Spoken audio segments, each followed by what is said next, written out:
He was either trying too hard or there was that much traffic that he kept getting caught up.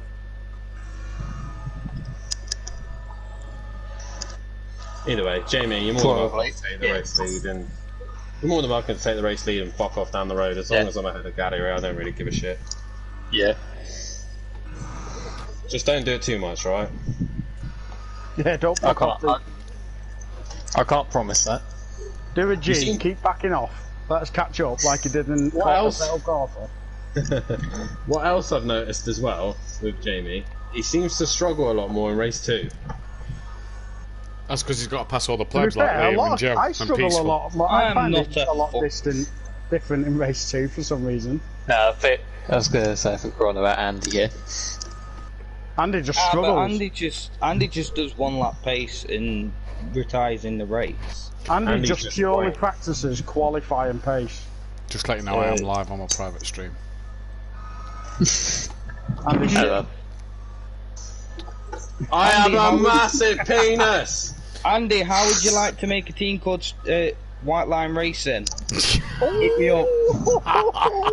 Why do people come out with comments when I'm going down the corkscrew? Hey, that's my name. If Andy and Disco retire, if Andy and Disco retire from one more race, then they are losing 25 points. Can I have them? No, they don't go to anybody. It's just for not doing the 80% distance. Can I not have them? No. And they go to nobody.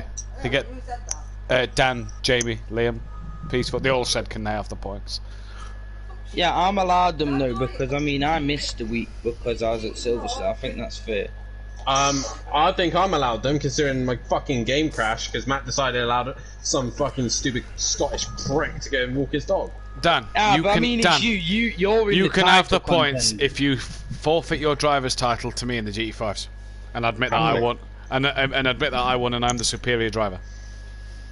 I mean, I'll give you the title. You're more than welcome to that, but I'm not admitting that you're the better driver. No, then sorry, you can't have it. Fine. I'll just have to do it the hard way then.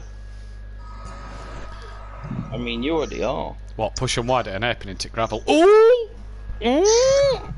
Terrible. That is the worst thing I've heard in my life. Liam said, Dan, Liam said to me the next day, "You're watching the stream back, Matt? Let me know how my commentary was." And I went, "No, I'm too annoyed, and it was a shit race, so I will not be watching the stream back, Liam." I watched it back straight away. I was like, "This is great. I'm gonna watch this back." See, I wanted to see from Liam's perspective if he got all the action, and somehow he did. I was like, "Holy shit!" All I'm gonna say is, Matt, that move. Which one? Yeah, the one that you opened the door for. Yeah. Canada. Do you mean redemption for Canada? Hey, it was a fair move. You opened the door, you let me through. I didn't open the door, I avoided the puddle. Didn't realise how good my car would be going through it. Turns out a bit later in the race I realised my car was actually quite good going through that puddle. Why am I tyres burning up? It was Daniel Francis who put me off that, because he said if you hit that puddle you're just going to go straight on into the car that's on your outside. I was like, what was also funny... Just be a bit easier on your tyres, Liam. You just have to ease off a bit. Not push too hard. I remember hearing you say that, oh yeah, we'll keep the weather conditions as it is, as it'll benefit me, not Dan, because Dan seems to be struggling. I was like, really? Well, from what I saw the night before, you seem weather conditions, are you sure? Yeah, but from what I saw the night before, every time you went through that chicane, you seemed to hit the puddle on the outside and lose it, and I was like, right, okay, thought about it at night. So Dan struggled here in GT5s last night. I best just keep the weather the same, because I didn't feel too bad. So that's why you told me to put the pole out there? Oh, no. No, I told you to put the pole out. I told you to put the pole out because of Daniel Francis kicking off. And also it would benefit you. Oh no, I couldn't give a shit what the weather was. I was happy that you changed the weather, but then because of Daniel Francis kicking off, and the more I thought about it, I thought if I put this poll out, what will I vote for? Do I stick with the fact that me and Dan had said we was happy to change the weather because of it not being that safe, or what? And then the more I thought it about might have been a better race. What are you on about? If it were the weather he'd picked. Yeah, but the only problem that was that night was just stupid drivers. bit like, Like like last night. Like I said in my commentary, it wasn't the conditions that were the problem. It was just people not. And the rule was the 20 in GT5s. If you're a lap car, you get out of the way. You get out of the way, yeah. That's the rule. Yeah. That is the And rule I was for held up. GT5. I was held up like 3 or 4 times. You know, I was just like, I could easily. And you got took out once. I had all my footage ready. I was like, right, if I don't win this championship, bang, bang, bang, bang, like a fucking machine gun. I had everything ready. You was ready to just make everyone else's lives hell. Why am I going so fucking wide there?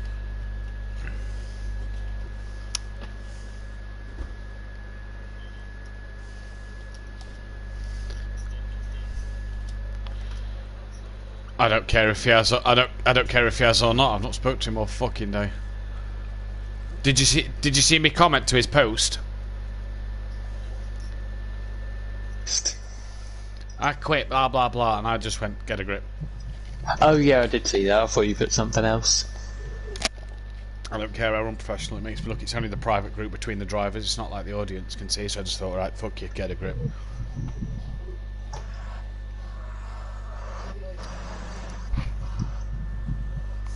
I see G were putting a post out for commentators again. I thought he had a load. Oh, I don't fucking know anymore. I don't really care. He leaves things so fucking last minute as well. It's just like, fuck's sake, man. He messaged me today saying, can you do a thumbnail for tonight? I was like, what? Yeah, the ACC event. Can you do a thumbnail for that?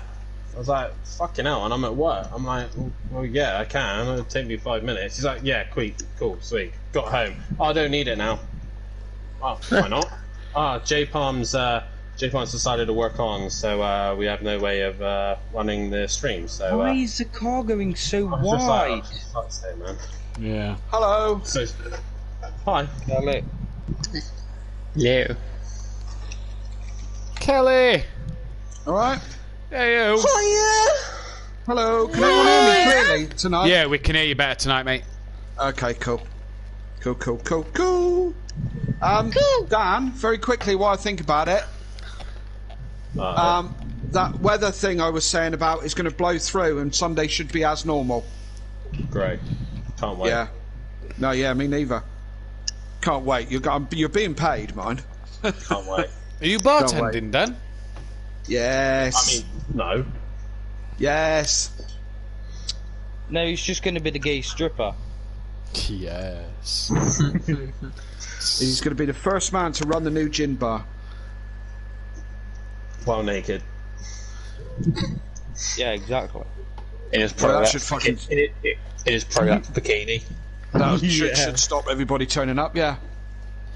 You're not That's working. work for me to do. You're not working the Sunday after, are you, Kelly? The Sunday after.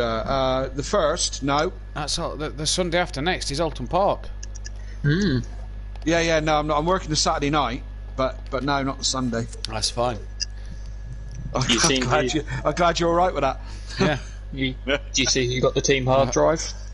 Yeah. Some cunt I'd never heard of. Something Mitchell or something. Yeah. You know in the first mini race at Brands Hatch, so those two minis took each other off on the last lap. Yes. Yeah, he was the one who took his teammate off. So basically, there's going to be a new Andy Neat. We need a new Andy Neat. Who can we moan Dad. about? Hey, Yeah, Dad, mate. How's it feel that your son is now a GT5 champion? Oh, I'm over the fucking moon. Also, he's a little keen. I'm struggling to keep hold of my excitement.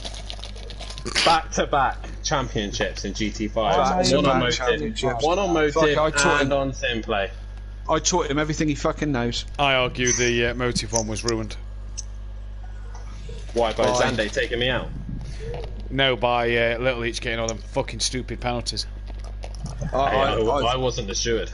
No, I'm I think not Max saying. should have won this one. I'm not saying you was, mate. I just think that the Motive one was a bit tainted. I'm not taking it away from you. I'm just saying I think it was ruined by the fact that Little Each had so many points deducted from him for stupid reasons that it meant your championship fight was a bit easier.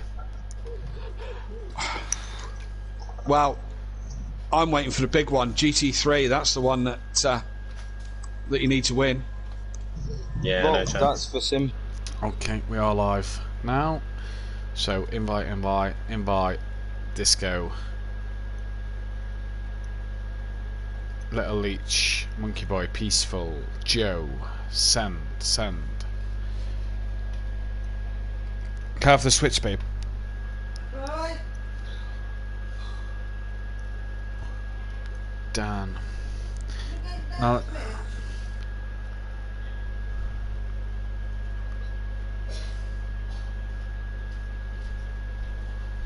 Paul. Thank you.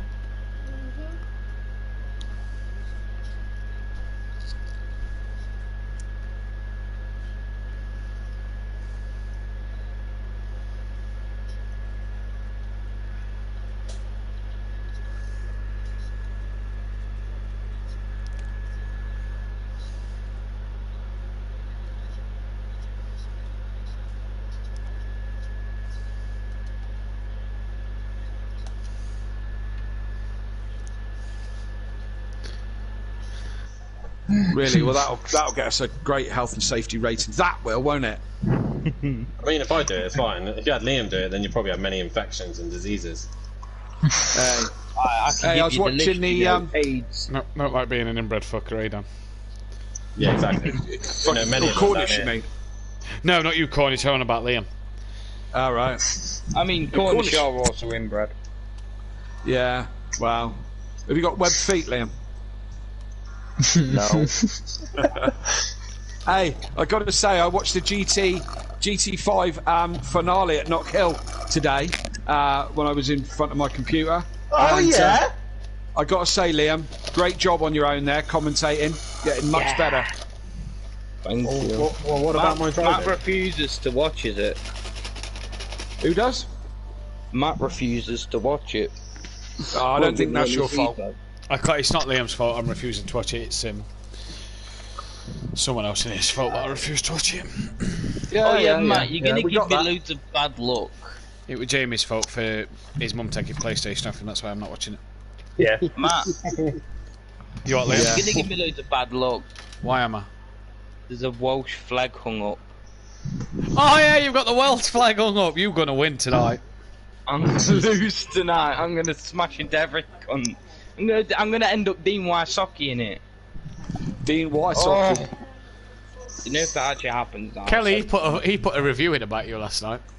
Who did? Dean. Dean did. He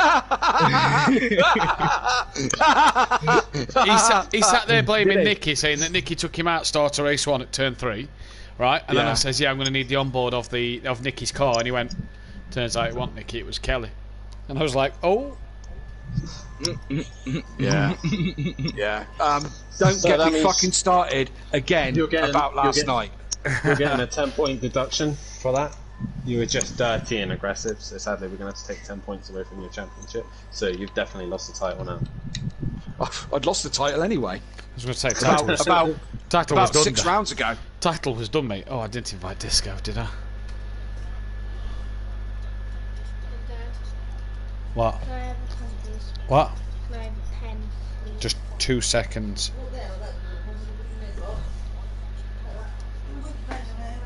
Probably wouldn't live. I don't think you'll And then I'd stick my foot right up NJ's ass. I thought you were gonna say dick then, so I mean, as well as. Mate, Liam, I'm not that way. Sorry, sweetie. Well, but what are you going to do to Dean then, Kelly? That's the interesting one.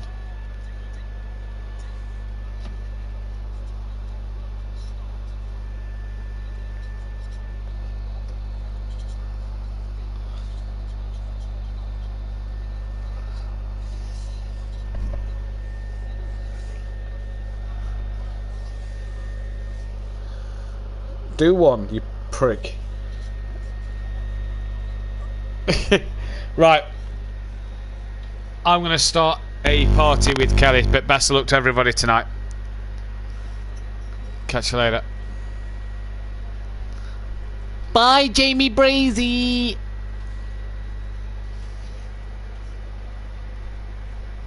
Right, do you want to tell James it's time to come off and get Jarmas on? or he will do that.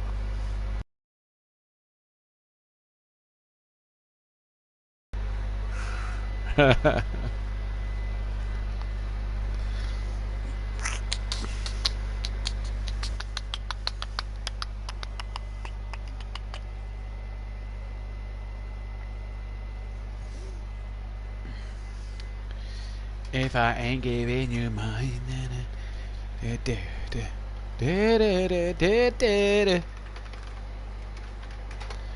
been it all before. Hello. Evening. Right. While we're talking pro-am, Yes. right? Yeah. Fucking last night, man, was fucking crazy, and I watched it back today, and every incident that I had wasn't caught on the stream. I could get Nicky's footage if I wanted it or whatever. Yeah. But do you know what I mean? I spent all day fucking just chewing it over and thinking, fucking hell. Do you know what I mean? The racing was really poor and I shit you not, Smithy hit me and spun me round twice, but he hit me about 4 times, right? Yeah, I'm with you. And the second to last lap, down the start-finish straight, you know, Fury had a bit of a spin. Yeah. Don Productions was there and NJ. Yeah. I come round the corner and NJ was literally weaving in front of me from one side of the road to other at about 50 miles an hour. Right? Yeah. Really, I mean, it was like they were taking the fucking piss. Yeah? Yeah. So I thought about it today, and I thought, well, it fucking ain't going to do me any fucking good to, you know, put the disputes in, and I fucking hate doing it. You just end up looking like Daniel Francis, you know? Yeah. It is what it is, right? So I was just going to say to you, have you guys kind of worked out what the structure's going to be for next season? So is it kind of set in stone or what? The structure is basically at the moment, it looks to be the way of BT Fury and X-Mark going up. Yeah. With then the 2 spaces that are free because of Keegs and Emo Guy. Now, we don't know if Keegs is coming back. We don't know what's happening with Emo Guy's PlayStation. So, yeah, as far as I'm aware, they're not here. Okay? Yeah. Welshie will be coming down, regardless of if he beats Andy or not. He just isn't quick enough, right? No, he's not. No. Yeah. Hang on 2 seconds.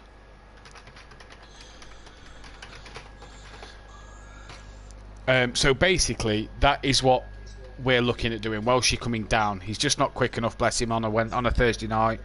And it'll give him maybe a bit more confidence, not learning the wheel a bit better in the Pro-Am. Meaning that if there's enough drivers for an amateur league, Smithy would probably drop into that. Because his pace... As well as Dean and Dean's DJ a Phil toughie. Dean's a tough one because his 1 lap pace is quick. Right? And on his night when he doesn't dick about, he's got good pace. You know, he was practicing all week, and I was on with him, and his practice times was in the 24s. Yeah. Good pace. You know what I mean? That would have put him top 6, top 7 yesterday in qualifying. Yeah. The problem is his racecraft. And the thing with Yeah. Dean at the minute is Dean is under a last warning from me. He keeps saying he's going to quit. So Dean is under the... Dean is under my impression of if he doesn't start to book his ideas up, and I have said he's back for the next 2 races, but if he doesn't book his ideas up, he's gone. Right. He's out of there. Because then he says he's quit, and he will be gone. Because I am not having him keep threatening to quit and then still continuing to keep it as it is. You know what I mean? To keep doing what he's doing and then throwing toys at it. Oh, yeah, I quit then. Yeah, fuck his all. Do you know what I mean? Can't be doing with it. So Dean at the minute... Go on. I was just going to say, it's not his... it's not his overall pace. It's his shit awful driving. Do you know what I mean? Yeah. And you know, last night you had, and just recently, do you know what I mean? You've got myself, Nicky, Don Productions. Yeah. You know, a few others. Normally, I would say NJ, but he was a cock last night. You know, Argent, Daniel Francis. I mean, Daniel Francis is a cock as well, but. he does. He doesn't dick His about. attitude's a cock. He can drive. His attitude's that's not the his thing. driving. Yeah. Right. So all those, are trying to play the game properly. Yeah. I would have been third last night. Fury made so many mistakes. Yeah. Yeah. Yeah.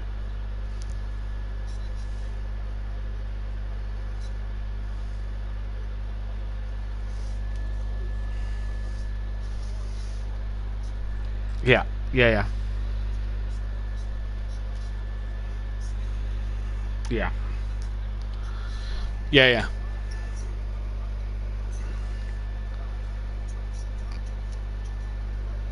Yeah.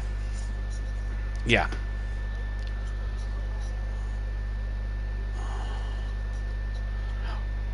I've been mulling it over all day, like I've got nothing better to think about. But me making a fuss, and I thought I'd get my fucking soapbox tonight, and won't name names, but say the standard is rubbish, whatever. But it's not going to get me anywhere. They're not going to get. They're not going to all of a sudden go, oh fucking hell. How many times has DJ Phil? Phil is one of the guys that I'm looking at going down, as is maybe the likes of Aiden and Stealth. And Stealth drove quite well last night. I thought Stealth, and the thing is Stealth season. You go back and watch season 1. Stealth was a front runner, and then got on the wheel and just dropped off. And I wonder if now Stealth's maybe started to learn the wheel. He doesn't like the Porsche. He wants to be in the Lamborghini as quick as you could say tomorrow. You know what I mean? Yeah. He doesn't like the Porsche. Now that's obviously personal preference. Stealth I've seen has been a good driver in the past, but he's another one that could go down for me. It depends on how many newcomers we get. Now, Deeks may make a return if Keegs and Emo did come back. The problem is, if Keegs and Emo came back, Pro's full with quick drivers. Liam and Joe are on pro pace now. They're beating pro guys, right? Liam and Joe for me are on that pro pace. They're not like Welshie where they're struggling at the back. They're getting good results. We've seen Liam at Zoo High. We saw Joe last week get some decent results, right?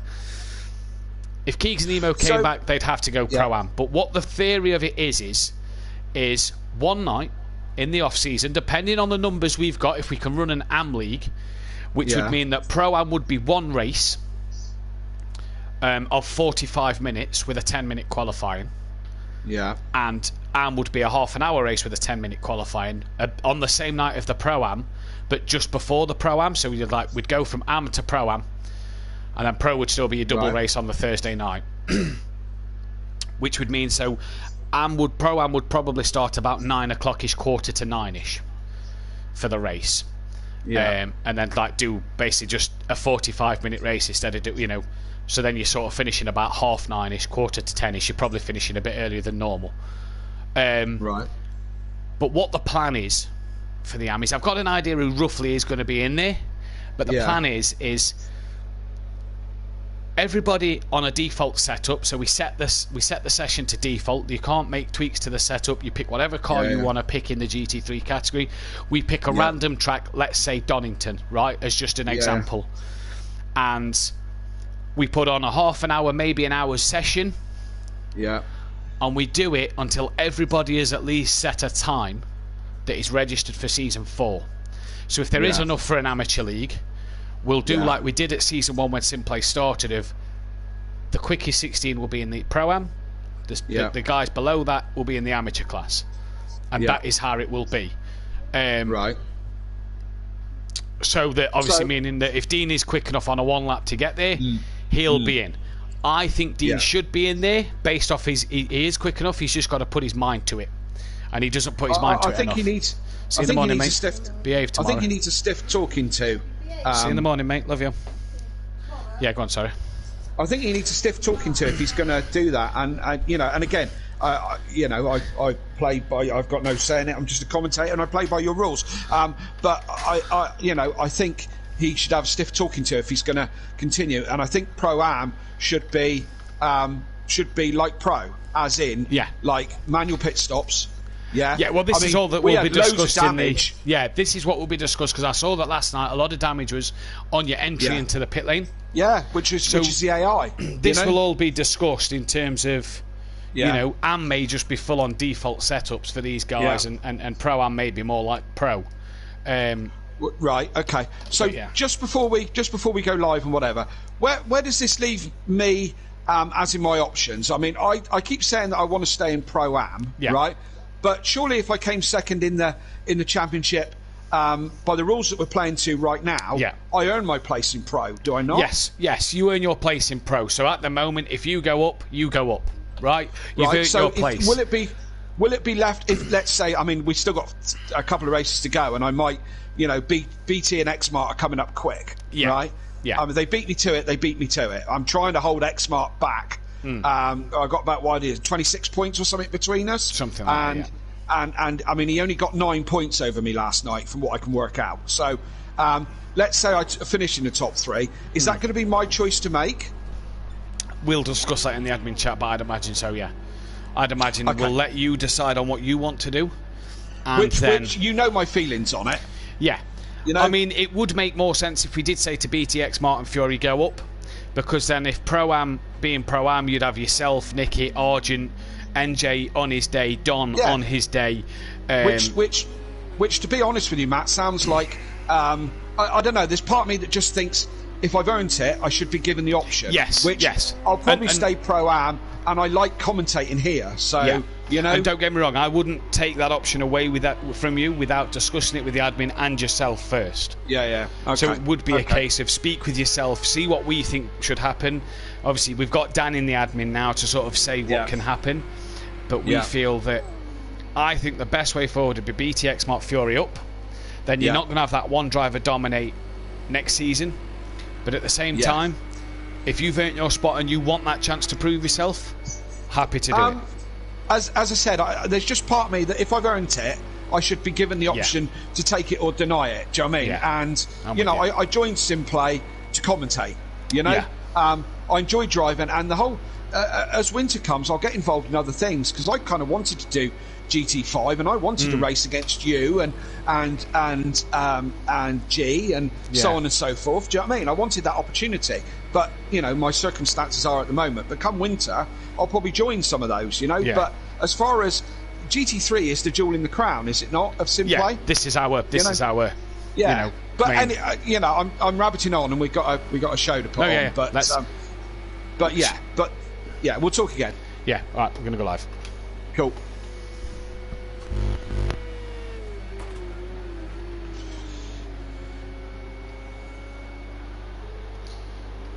Good evening, ladies and gentlemen, and welcome to SimPlay Motorsport, here for rounds 19 and 20 of the Pro Series. And I don't know about you, but the season is starting to hot up. 23 points separate the top 3, 14 separate the top 2, and hey, Jamie Brazier and Little Leach are still in the reckoning of this one at the moment. It's going to be a fascinating night. It's going to be a night where Gary's got to pull something out of the bag, and can D Biggs get back on that form since he wasn't here last week because of being at Silverstone. I'm Matthew Duffin, your regular commentator, and I'm joining the box, sweet and sticky as always, on a Thursday night, Kelly Davis. Kelly, how are you? Very well, mate. Thank you very much. Good evening, ladies and gentlemen. Welcome to Laguna Seca. I am pumped on this one, my friend. I think we're going to have a cracking good evening this evening.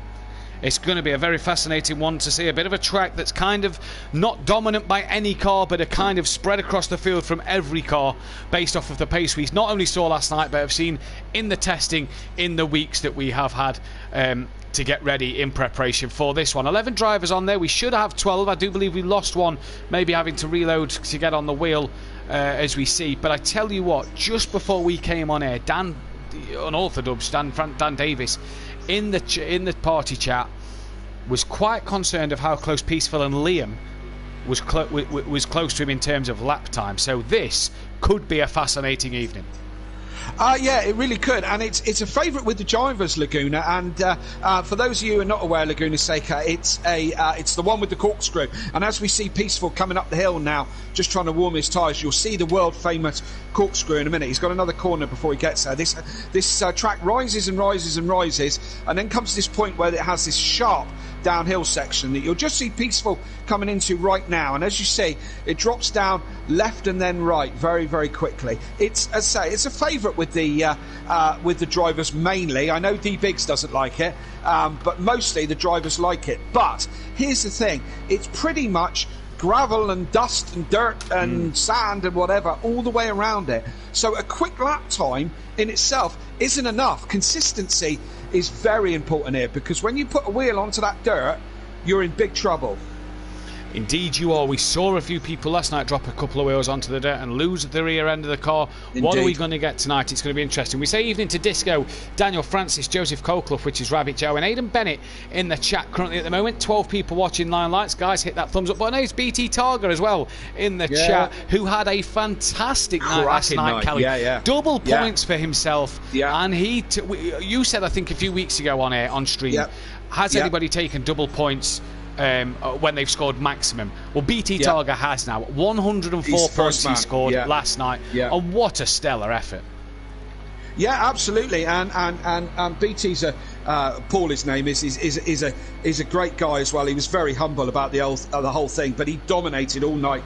Both wins, both fastest laps. On double points, 104 points. As I said, it's the first time it's been done. I was interested because I had a good double points round, and we discussed it a couple of weeks ago. And I think he's the first man on SimPlay to do it, the absolute full maximum. And he did it reasonably easily. He did indeed. Fury's granddad as well has just joined us. Evening, Sweet and Sticky, just checking out next season's opposition for the new Pro-Am champ. And if you missed last night, we crowned Fury the Pro-Am champion for season 3. He has been a man who's been on tremendous form, 11 wins out of 20 races this season. He's been the man to beat. And Kelly, you fought with him all season long. You have to take your hat off to Fury.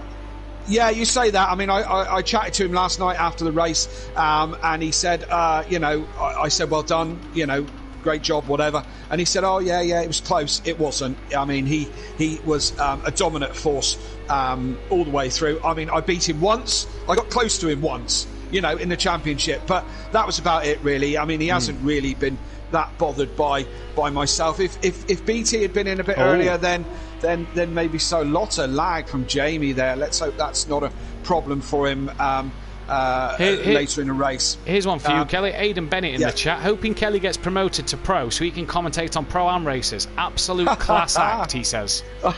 Thank you very much, but the way I was feeling last night about it, you don't want me commentating on it. We funnily enough, we're in discussions about that one, so watch this space. But Fury done a cracking good job. I mean, he came down from pro.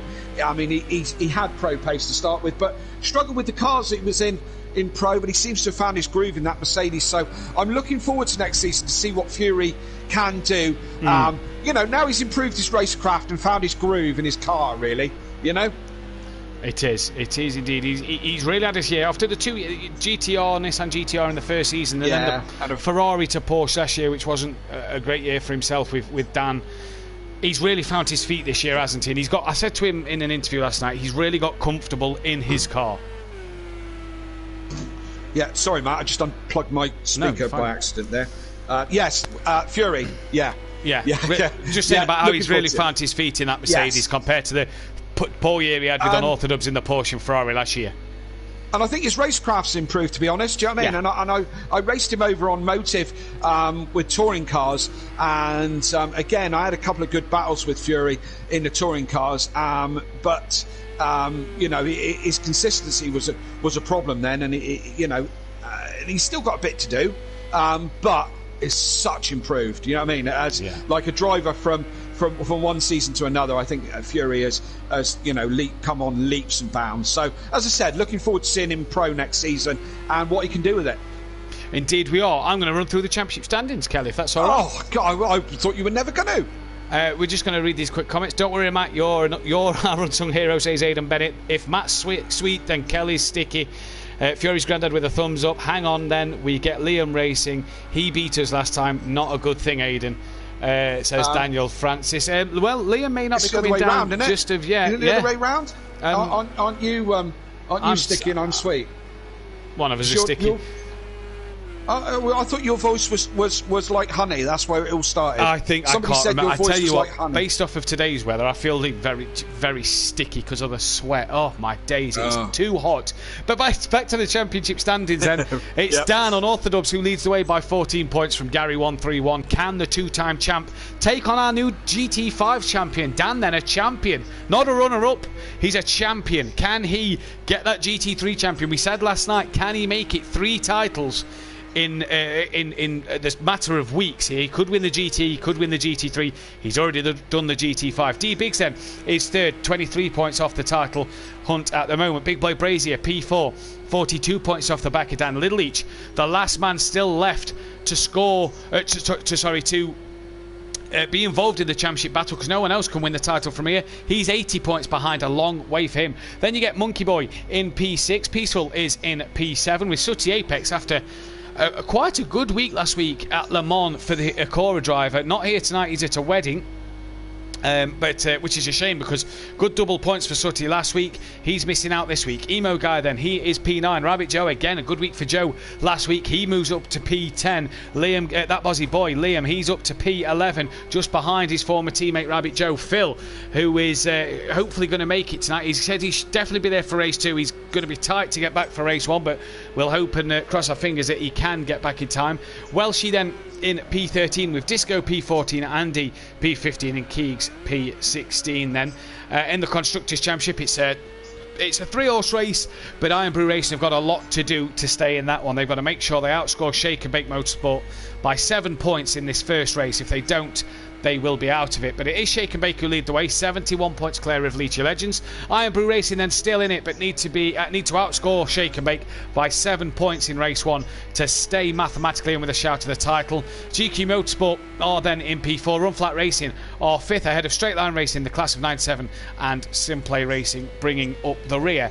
In terms of appearances, race wins tonight, nothing really that stands out tonight other than Unorthodox can tie and beat Fury in terms of becoming the third, SimPlay's third most decorated winner with 12 wins. That's if he wins both races tonight. He could tie Fury with 1 race win in terms of overall wins. That is, apart from that, no one making any appearances in terms of 50th. Okay, all good. Yeah. Should we have a lap round Laguna Seca? Laguna Seca yes. Is California, isn't it? It is California. California in the desert by the looks of it. I've already jumped on board with Peaceful. Look, but Haley's just given me my glasses. Now I can see. So that's a really good start. Where's Dan? He's coming down the.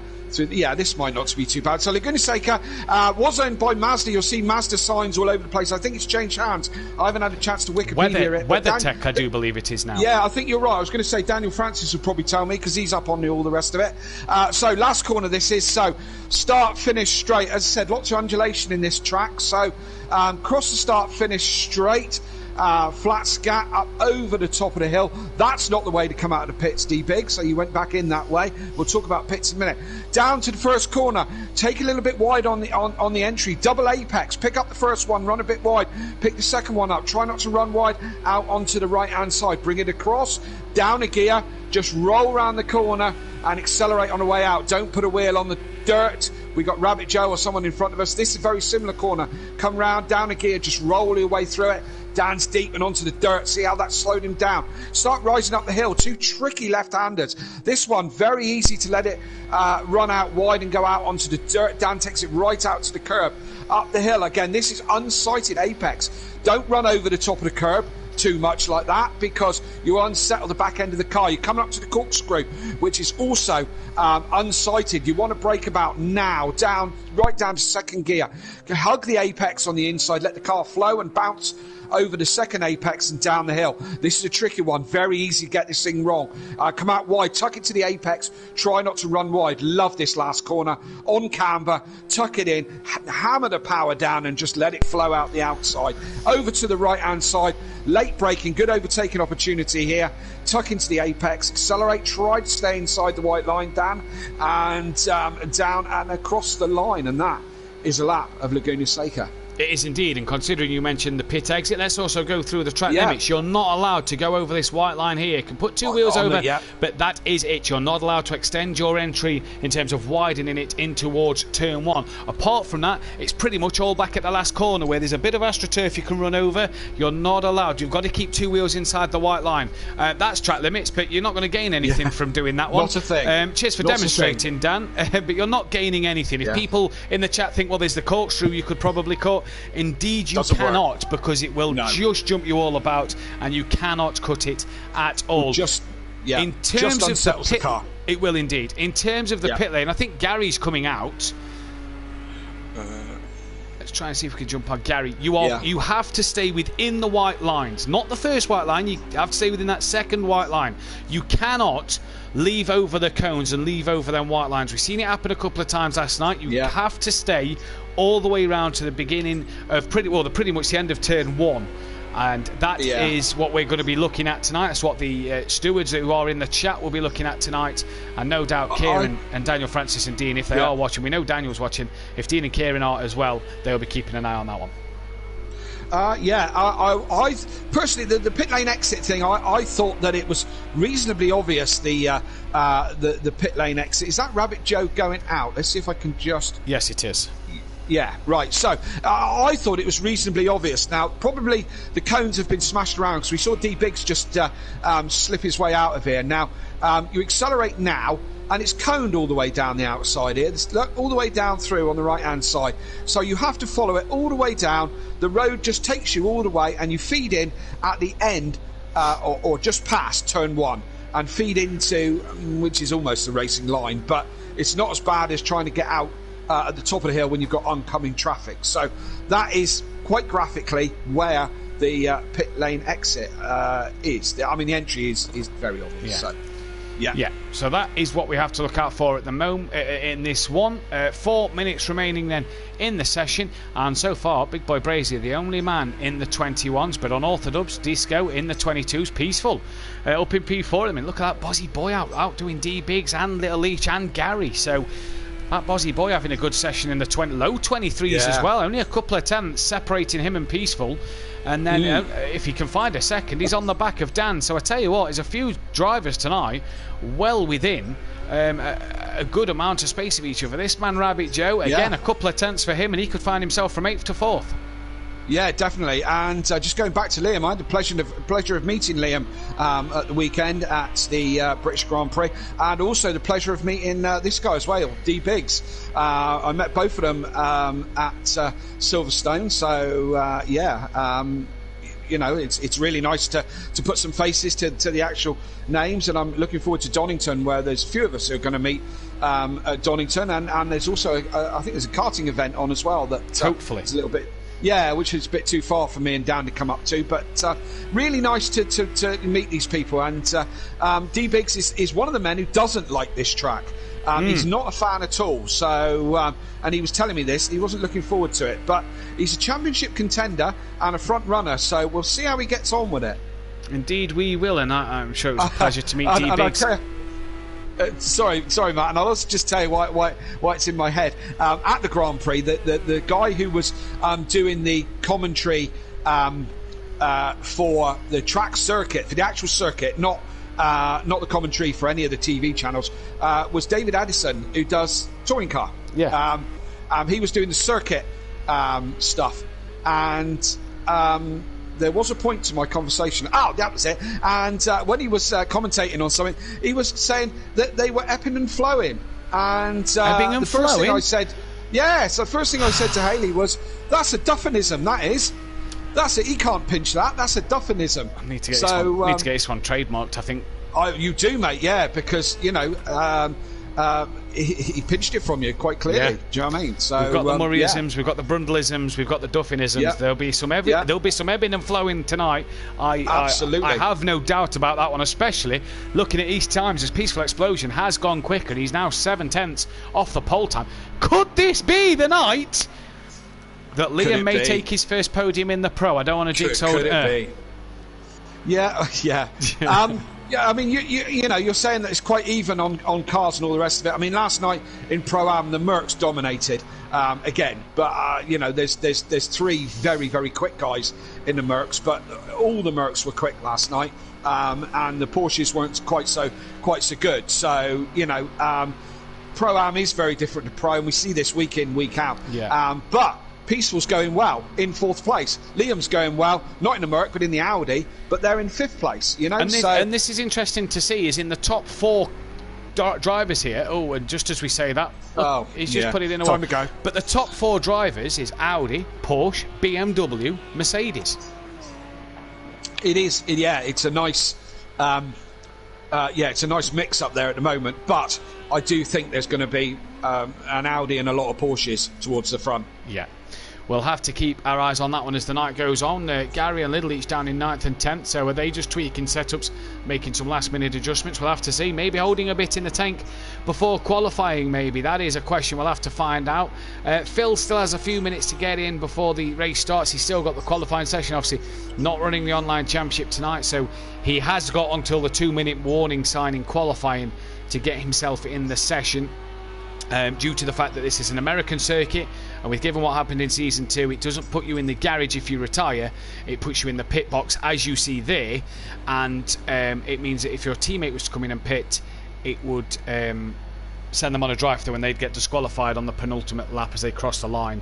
As the practice session is done then, Andy's still out there in the Ginetta, not got his current quick 1-lap pace that we've seen of recently. Has he maybe gone a bit more of a balanced setup for the race to try and score points? As we also have tonight, what I will say is 3 drivers on double points tonight. I'll again tell you who they are come race 2.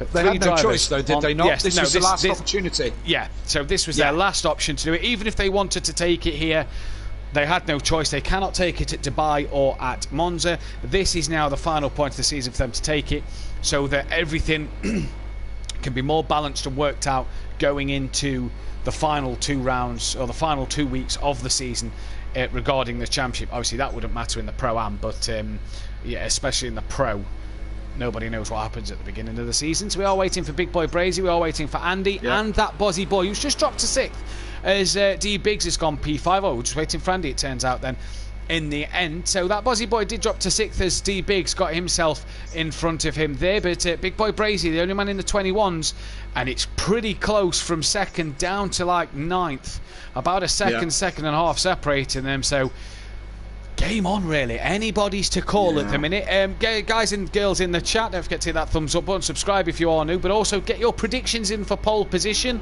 Kelly, who are you going for? Jamie. Yeah, Jamie for pole. Dan will be in the mix. Gary might be. As Gary and Little each done their usual practice sandbagging, they were 10th and 11th in practice. I don't think that's representative. Let's see. But hard to see past Jamie on this one.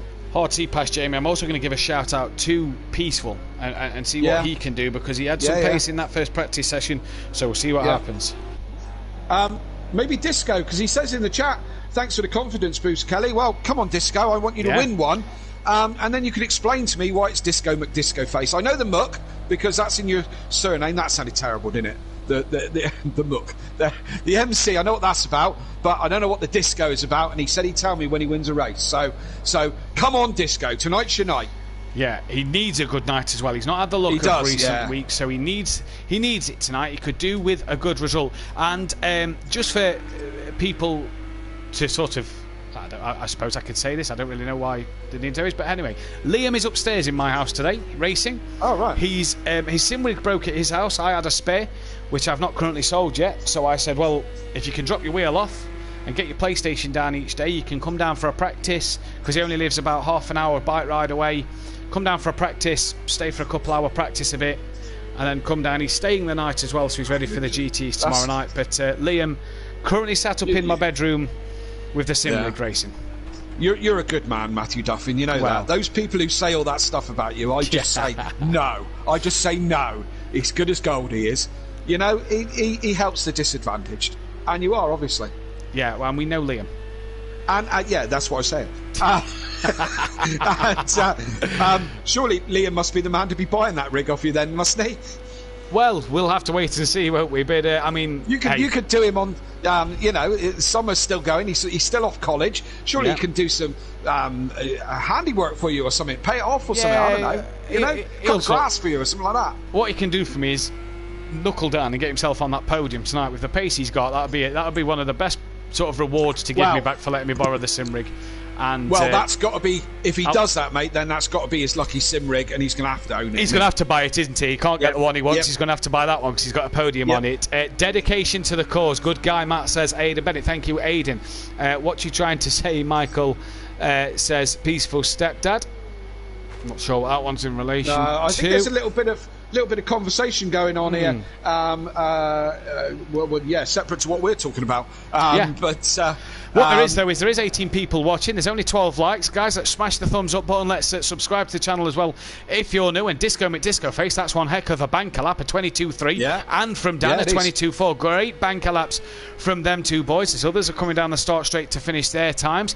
That Buzzy Boy, a 24 dead. Not a bad banker lap for him. Peaceful Explosion, 24 dead as well. Big Boy Brazier, 22.8. So again, these are good banker laps, these are from these guys. D-Biggs and the 23.3s.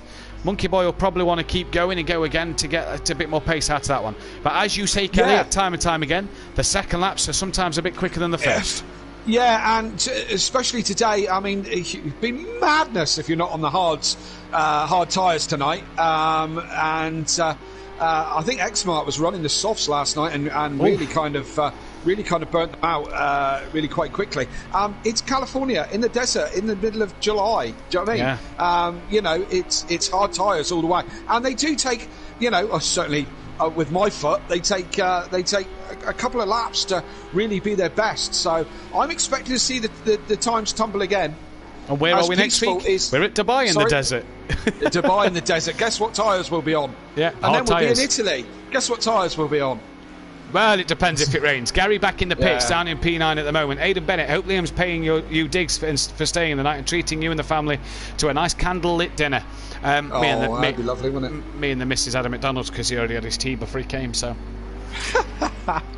no candle-lit dinner, but here comes Bozzy and Peaceful to cross the line.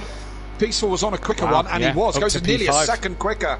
Yeah, so good lap that from Peaceful Explosion up to P5. Jamie back into the pit lane. Here's Andy down up in P4. Sorry, so he's improved on his practice pace. He's got Wellsheet just ahead of him.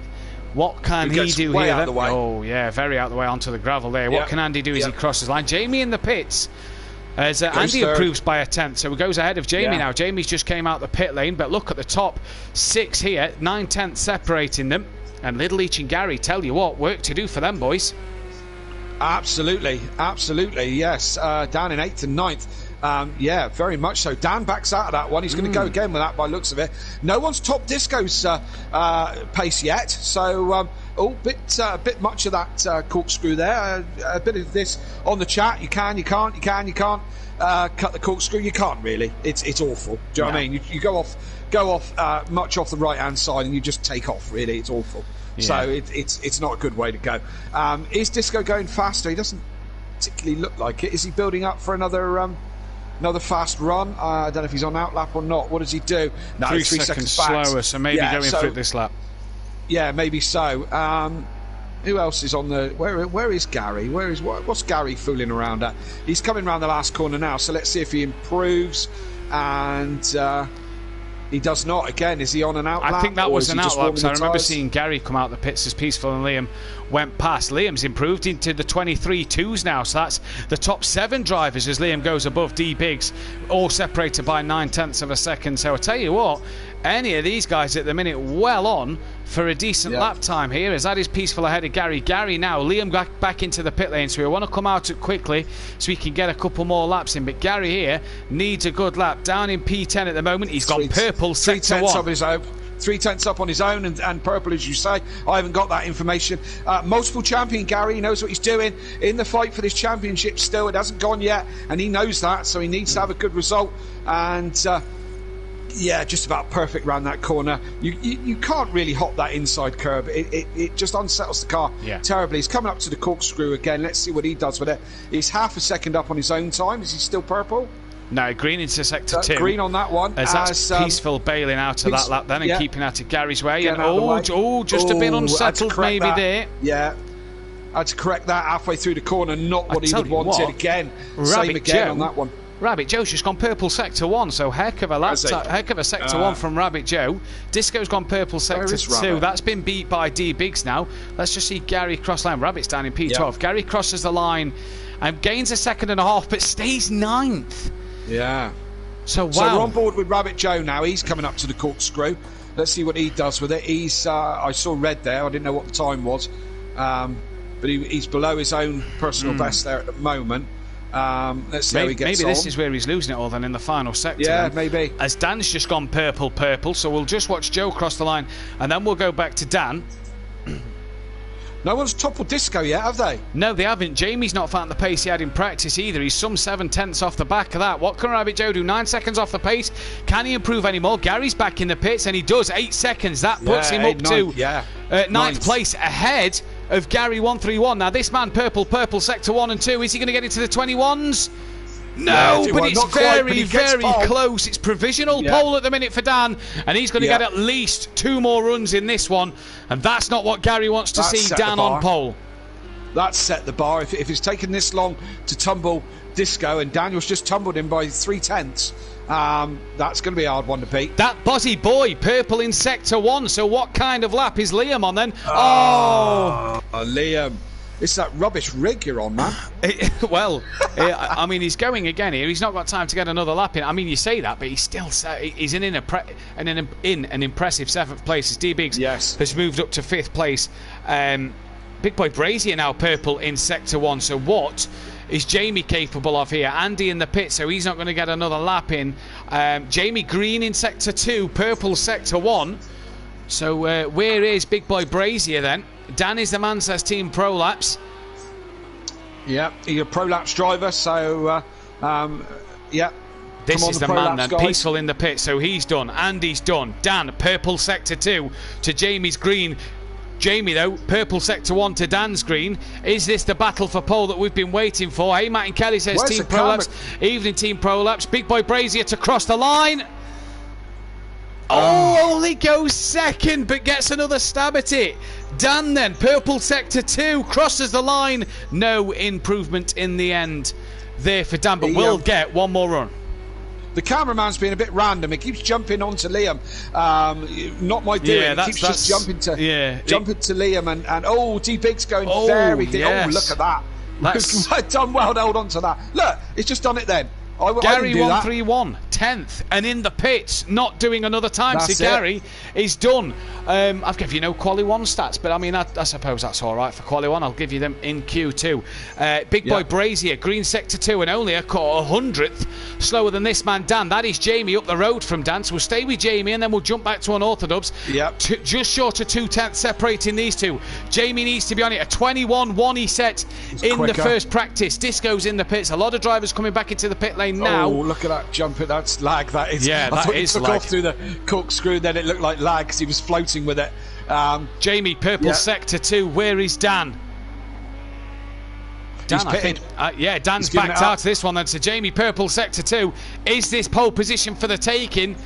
He was 700 up coming through the second sector. We'll have to wait and see. Go back, you. It is 21.9. Jamie Brazier takes the pole, his 5th pole of the season. What a job from him on Orthodubs then. We'll start P2. Great qualifying from him. Disco, what a P3. What a job for Disco. That one is his first run as well. Great stuff from him. Andy, P4. Good qualifying for that Janetta. D Biggs in a solid 5th place from where he is. Peaceful Explosion then in P6. A good qualifying and not far off the leaders really is Peaceful Explosion. 1.1. Doesn't really do his lap a lot of justice. That Buzzy Boy P7, but again 1.3 off the pole time, but a good lap from him. He's outdone Little Each and Gary. Little Each P8 with Rabbit Joe down in P9. The pro champion, the defending champ, P10. So he's got a lot of work to do from where he is. Monkey Boy then 11th. We didn't get to see much of Monkey Boy in that one. And Welshie will round off the grid in P12 then, as the guys are going to be ready to go in just a moment. Oh, excuse me. They're going to be ready to go, and it's going to be lights out. Kelly tips for the win. Well, I should back my boy. Do you know what I mean? I taught him everything he knows. So I should back my boy and say, Dan, I'd like to see Disco. Jamie's going to be a force to be reckoned with. And with these cameras, I will not do what I want them to do. They just keep looking at Liam. Here we go. So I apologise. Look, Liam again. And Liam. So I apologise. Oh, yeah, we're not getting that. That's just. Are you not? No, now you're on Liam. Yeah, yeah. And now I'm on Little Leech, and I'm looking at Liam. Oh, right, we're on Little Leech. Okay, are you seeing Jamie now? Yeah, we're seeing Jamie. So what are you pressing? We're getting, but you're not getting on there. I'm not getting it. No, I'm just getting I'm leaning in the window of Liam. So yeah, that's a little bit tricky. From that angle, I can see everyone. There we go then. Team Pro, Aidan Bennett, whoa, what a lap from Jamie. Mega second row for Disco 2. Team Prolapse, this will be an exciting race. That's awesome, Jamie from Peaceful Stepdad. And BT Targa, fantastic qualifying session. And it really was. Jamie there left it till the very last couple of seconds to take the pole from Dan. Only man in the 121s as well. And the stats I can give you is Gary's got 4 poles, Andy's got 5. Big Boy Brazier now has 5 pole positions to his name as well. So here we go, Matt. Stuff from him. But we are about to get underway. The lights are going to come on. It's a bit of a wait here. The lights now start to come on. Watch for anybody jumping. They don't. We're all away, and it's a good start from Liam as Little Leech had to back out that one as Liam went for the same part of track as Little Leech did. Jamie Brazier gets a good start ahead of Dan, and that one doesn't look like it's going to be threatened, but Dan could be threatened. Oh, a bit of a nudge in the rear from Dan, and a bit of a nudge on Dan from Disco there. Yeah. And that's D-Biggs tapping Disco round. And that has promoted Liam to P3. Into third. Heck of a start then from that Bozzy boy. What a job from him. Gary up into 6th from P10, so good job from the current 2-time champion. Knows he's got to keep the pressure on Dan. Rabbit Joe a bit wide, but as is Gary, and Peaceful's going to say thank you very much. I'll have 2 places. Yes, indeed. Look at all this lot coming down through here. No jump starts. We had 5 of them last night on the first race.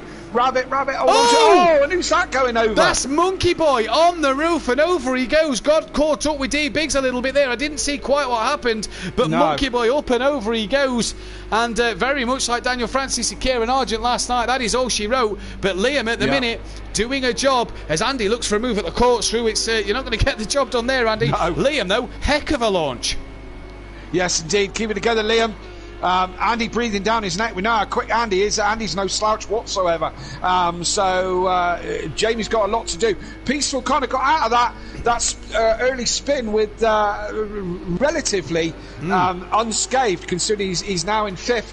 And I'm looking at Liam again when it's saying Peaceful Explosion. So for some reason my screen has got an absolute thrill for Liam tonight, but so yeah, Peaceful in 5th, considering he had a bit of a moment. You're not doing so bad, actually. Yeah, so Gary has had to bring himself into the pits, Kelly. Obviously, with the damage, no doubt, to what him and Monkey Boy had. No doubt Monkey Boy will come in, but Gary, under a bit of pressure from Disco, Disco face here. Disco looks like he's got the car relatively hooked up as we jump to Andy then. The 2 leaders have started to go, but Liam not really under the pressure from Andy that I was expecting him to maybe come under. A very, very good drive at the moment. 2 laps in, I know. Oh, as I say that, he's a bit wide there. He's got to keep his cool. He's got to keep composed here. Absolutely, it's a long way to go, and it's a 22-lap race. I made the mistake last night of not putting enough fuel in. I only fueled for 18, wasn't paying attention. That's a pro-am error, isn't it? And had to come in on the very last lap and put some fuel in, which I was 30 seconds ahead of whoever was behind me in 10th, so it wasn't too much of an issue. But 22-lap race here today, so yeah, it's a long way to go, and Liam's got to keep it together for a long time. Disco out wide, Disco in the very background wide there. Team Prolapse, can Unorthodox win the championship tonight? No, he can't. Only a 14-point gap and 100-odd points still to play for at the minute. So Dan cannot win the title tonight. 19 viewers, 15 likes. We say an evening to the Pro-Am champ. Fury's in the chat. And Andy at the minute just trying to take a different line to Liam. And Liam giving him that room up the inside. But Andy can't get that job done at the minute, and Gary has dropped off the back of Disco and now has his brother Little Each all over the back of him. Liam a little slow through there, and Andy having to avoid the rear of Liam, taking to the sand, the gravel, whatever substance it is. But the two leaders have checked out. Jamie has really gone ahead of Dan at the minute. Yes, Gary goes wide. Little Leach goes past him, does he? Yes, he does. So Gary's struggling tonight, big time. And Little Leach isn't really exactly moving quickly, is it? I expected these two, like the usual suspects, Little Leach, Gary and D-Biggs, are nowhere near the front at the moment. All of them three struggling in the Porsche tonight. So it's only Dan. It's only Dan's Porsche which is doing any good at the moment, but he can't keep with that pace of Jamie at the moment. Jamie is 2.5 seconds ahead and pulling away. Liam's still holding on to that third place, but he's got a mirrors full of that Ginetta, and Andy's down the inside. Said it was an overtaking opportunity, and Andy's got that one covered off now and got it stuck. Liam's now going to be looking at his mirrors at Peaceful, because Peaceful's going well as well in this race. He is indeed, as Jamie just puts in a 22.8 for the fastest lap of the race at the moment. And so far, Liam, is he going to try and look around the outside of Andy? He's going to have a go. He's having a look. Peaceful tries to get it stopped. Liam trying to cut back under, can't get it done. He's fighting his Liam in this one, and this is nice to see Liam really try and do well, and really try and get his elbows out and do well. Andy very wide though, and Andy's gone wide. Gives Liam P3 and Peaceful up to P4. So Liam there being gifted the P3 back, and Peaceful now onto the gravel a little bit. If them two can start battling, as Andy gets back ahead of Peaceful, if them three behind Liam can start battling, maybe Liam could just get his head down a little bit. Could we be speaking to him for a podium? Wouldn't that be lovely? Wouldn't that be lovely? That'll be all the pep talk I gave him on Sunday. Yeah, you know, so... it might also be the fact that it's his Red Bull gear that he's wearing upstairs at the moment. Yeah, and he hasn't taken that off since the Grand Prix either. He was wearing it all weekend. And I don't think he's taken it off since. Yeah, scrap on between Peaceful and Disco, side by side as they come down through there. Oh, that's sketchy, isn't it? But they give each other room. Good driving. Disco's also got the job done round the outside and up the inside into the left-hander. So Peaceful this lap gained a position on Andy and then loses 2 places back to Andy and 1 to Disco now. And with Little Each approaching in the rear view mirror, that one is going to be one that he's going to have to keep an eye on, as Dan then has set the fastest lap of the race, 22.7, matching the pace of Jamie, but 2 seconds down the road. Does he need to fight Jamie this bad? I wouldn't say he does. Jamie a fair few points still behind in the title race. He can afford to kind of let Jamie go a little bit, can't he? Surely he's got to be thinking about Gary and D-Biggs, really, hasn't he? You know, obviously D-Biggs is his teammate and they want to win the constructors, but again, they're in a comfortable... Oh, Andy! Comfortable. Yeah, goes wide again. Same place corner as last time. Yeah, same place as last time. Just making a mistake and running onto the gravel. As he's managed to get back ahead of Peaceful there. I thought Peaceful was going to run wide. Is he going to look up the inside? No, can't get that one done. So Andy, again, runs wide and back ahead of Peaceful. But look at Liam just stretch his legs ahead of this pack. Little Each now getting on this pack. He has dropped Gary as Little Each here. So whatever pace Gary's got, he needs to change that for race 2. Oh, Andy deep. So Peaceful goes past Andy again. Yeah, looks like Little Each is going to get him done as well. Oh, come on. He has, yeah. No, he has. He has. He's got it done. So yeah, Liam gets a breather again while that's going on. Andy having a scruffy lap all over the place in that Ginetta, and I know he said in the comments he can't wait to get rid of it. Oh, and there it goes round. Just dips a wheel over the curb, and that is enough for Andy to lose the rear. He's going to lose out to Gary, and Gary only because Rabbit Joe 12 seconds behind, but he just drops a wheel over the curb, and that is enough to lose the car in that position. 20 people watching. Guys, let's get 20 likes on this video, on the stream, before these guys end race 1. Let's get 20 likes for Liam's first ever pro podium. Can he keep it there ahead of that BMW? What we've got here is a few cars I don't think we expected, that we've not seen do that well all season, do very well. Liam, Disco in the BMW and Peaceful. Yes, exactly. And what did I say in qualifying? That it'll be an Audi and an all load of Porsches at the front. It isn't. The Porsches in question, that being Gary, Little Each and D-Biggs, aren't in the top 5. So they all seem to be struggling for pace in the Porsche, struggling with the track, whatever they're struggling with, which has given, as I said, like Disco and Liam, Peaceful up there, all in good positions, because the front-running Porsches are struggling, all except Dan. Yeah, Dan at the minute going good guns, but just needs to take it steady. Doesn't need to match the pace of Jamie. Jamie, though, could do with the fastest lap and could do with the race win to help himself claw himself back onto Dan then, as Dan then is coming up to lap Monkey Boy, who will have to pit again, as will D Biggs. As in the Pro, they still have to pit twice. The rule was changed for Pro-Am, but not for the Pro drivers, so Monkey Boy and D Biggs have to pit again. And Monkey Boy here, unfortunately, is going to be a lap. He's already a lap down to the leader, but it is going to be a lap down to Unorthodox in just a moment. They don't have to move out the way. Don't forget that is their choice if they want to. And Monkey Boy there, I think, just kind of. Yeah, it's what is the point? I mean, you know, yes, the rules say that you don't have to get in the way. You don't have to get out of the way. It's endurance rules on this one. But what is the point? What is the point of holding up the leaders? You know, pro-arms. You know, so.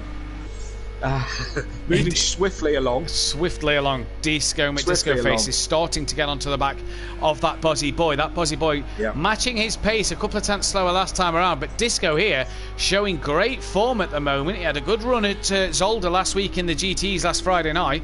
Can he keep that pace up? And look at the difference in the speed the BMW has through the corner compared to Liam's Audi here. And I mean, still, hats off to Liam as he goes for the defence. Disco, just a bit, bit close was that there. Liam quick on the brakes, or? Was that Liam a bit early on the brakes? Bit of a defensive manoeuvre. Either way, they both come out of it relatively unharmed. And at the minute, you have to take your hat off to Liam here at the moment. He has had a stellar opening couple of laps. He's probably sweating like a fat kid in a cake shop at the moment, and you know, abusing your sim rig. Somewhat trying to keep hold of this third place because this is a great result. He's not normally up this high, and we've seen some form from him in times gone by, and we've seen an improvement indeed, but not a podium as yet. No, and a best Dan of fifth position. is in the lead. Oh, What's now happened to Jamie? that is a bit of lag for Big Boy Brazier. Oh, that's not what Jamie wants to see. Now, will this correct itself? Now, Dan may be having a bit of a brown pants moment here because he's all over him. Yeah, anything could be happening here. Jamie's now back in the lead and isn't.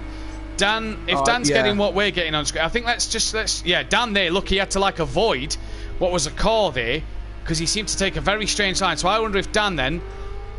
Oh yeah, it's. Jamie Disco's got past Liam. We missed that. Frustrating night. My controller's just not my screen. And there goes Jamie. He's gone. He's got. Inevitable, wasn't it? I was just about to say, Jamie's internet problems are on their way back. We've had a few weeks where it's been kind of bearable, but he's gone. He's out. He is out of this. Now that promotes Liam back onto the podium just after he'd lost it then. We're down to 11 runners. Jamie, though, will qualify for the second race. Unorthodox then leads this one by 11 seconds. Now that, if you're Gary 131, is not what you'd want to see. But Liam is now back on the podium and flying the flag for Ironbrew Racing all on his own. He's got to do it all on his lonesome here. But what a job he is doing. Liam, P3, lap 9, pit windows open, let's not forget. And Andy, the first man to pit at the end of lap 8. And again, I press on to Andy, and I don't know what you guys can see. We've got Andy. You've got Andy. I've got a long shot of Liam. It says Andy, but I've got a long shot of Liam. Oh, great stop. That is a shake and bake stop, that one is. Right, maybe timing things correctly was Andy, so I didn't see it. As said, for some reason my game's not playing ball, but so that's Jamie will be absolutely seething. I'm sure he will. He had that under control. Totally under control, and just internet problems again. And I don't know what the ultimate problem is. I don't know if he's got an old analog phone and he's dialing up or something, but it seems to be that poor, doesn't it?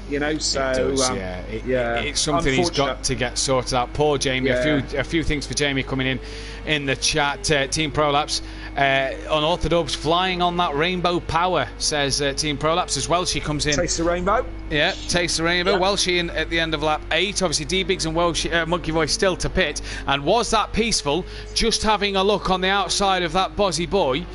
He may have been. He's not now. But he is awfully close to taking that podium away from Liam here. Yep, and he'll certainly like to. That much is for sure. Because Gary pits. Gary Welshie's in the pits as well. Let's see. No. Again, I switch on to Liam and Gary, and I get Liam again. Now, we've got Gary. Joe, Yeah. though, may get past Gary coming out of the pits, but Joe still has to pit. In fact, I don't know if he will, you know. Yeah, I think he will, actually. Yeah, I think he will. My Yeah, long shot. Oh, and they're round. Both of them are round. Peaceful and Liam got together. I just saw that as a long shot, and I think they both got together. And Liam went right round, and Peaceful went a little bit round, which has put Little Leach in front of the pair of them. Yes, a Little Leach up to P3 now. That Bozzy Boy definitely had a huge spin, and Peaceful then has carried on his merry way, stays P4, but what has happened there? A bit of late defending, a bit of a gap open up for Peaceful Explosion. We'll have to wait and see later, maybe if we can speak to Peaceful or Liam in a bit. That may help. 19 people watching, 15 likes. Jamie Brazier in the chat, Kelly. I don't know what happened there. The internet didn't die. I don't really know what's happening. Well, it looked very, very laggy, Jamie. We know that. You were bouncing all over the screen. So, yeah, and your times were forward, back, whatever. So, I mean, you know, from our view, it looked classic, like lag. But from my view, again, my camera just keeps jumping back to Liam time and time again. Strange. So, well, we have got Peaceful on the screen at the moment, who is 2.2 behind Little Leach, 4.4 ahead of Liam. And I tell you what, Liam then probably could have done with coming into the pit lane there and just getting his pit out the way there. He hasn't done, but we've lost Jamie. What a talking point that one, What a talking point that one is. And Liam round has a good enough gap back to Rabbit Joe, though, with Joe having to pit as well as Liam at the moment. So Peaceful being able to do a job so far. Disco up to second. D-Biggs back in for his stop at the end of lap 10. Yes, indeed. And again, I go on to D-Biggs. You're probably seeing him. Yeah, we've got got him. Seeing Liam again. I've seen enough of Liam for 1 week. And I don't need to see him again. So really the only battle on track at the moment, the only one who's close is Andy, is coming up on the back of Gary. I don't think Andy's stopped yet though, so Andy trying to make some best out of this. We certainly will see him in another car next year, because he's hating this Ginetta. Him and Emo Guy took a chance on it at the beginning of the year. Of course, you're kind of fixed with the car that you've got. Certainly early doors of the season, they tried to work with it. At times it showed some brilliance. Well, it won the very first race, didn't it? You remember back to Spa, it took that great race win, but since then it's got qualifying pace without a doubt. But it seems to be a real struggle to you know, as I say, to try and keep it consistent. And we know Andy can drive this car consistent after the SimPlay 24-hour of Nürburgring, because he came second place in that one, did like 18 hours in that car, in that actual Ginetta, you know. So he won it, didn't he? Let's be honest. He won it really. Let's not go there. You know, but Rabbit Joe comes in. Sorry, Rabbit Joe comes into the pits to promote these two another place. I'm surprised Liam still hasn't decided to come in. Now, Disco lapping the same as Dan here. I wonder if that BMW maybe could start chipping away at Dan's times a little bit. He's brought the gap down slightly. So is Disco just starting to chip away at Unorthodox's times? He's going to need a second a lap, and last lap they're 2/10 apart, you know. So he's going to need Daniel to make a mistake on this one, isn't he? Yeah.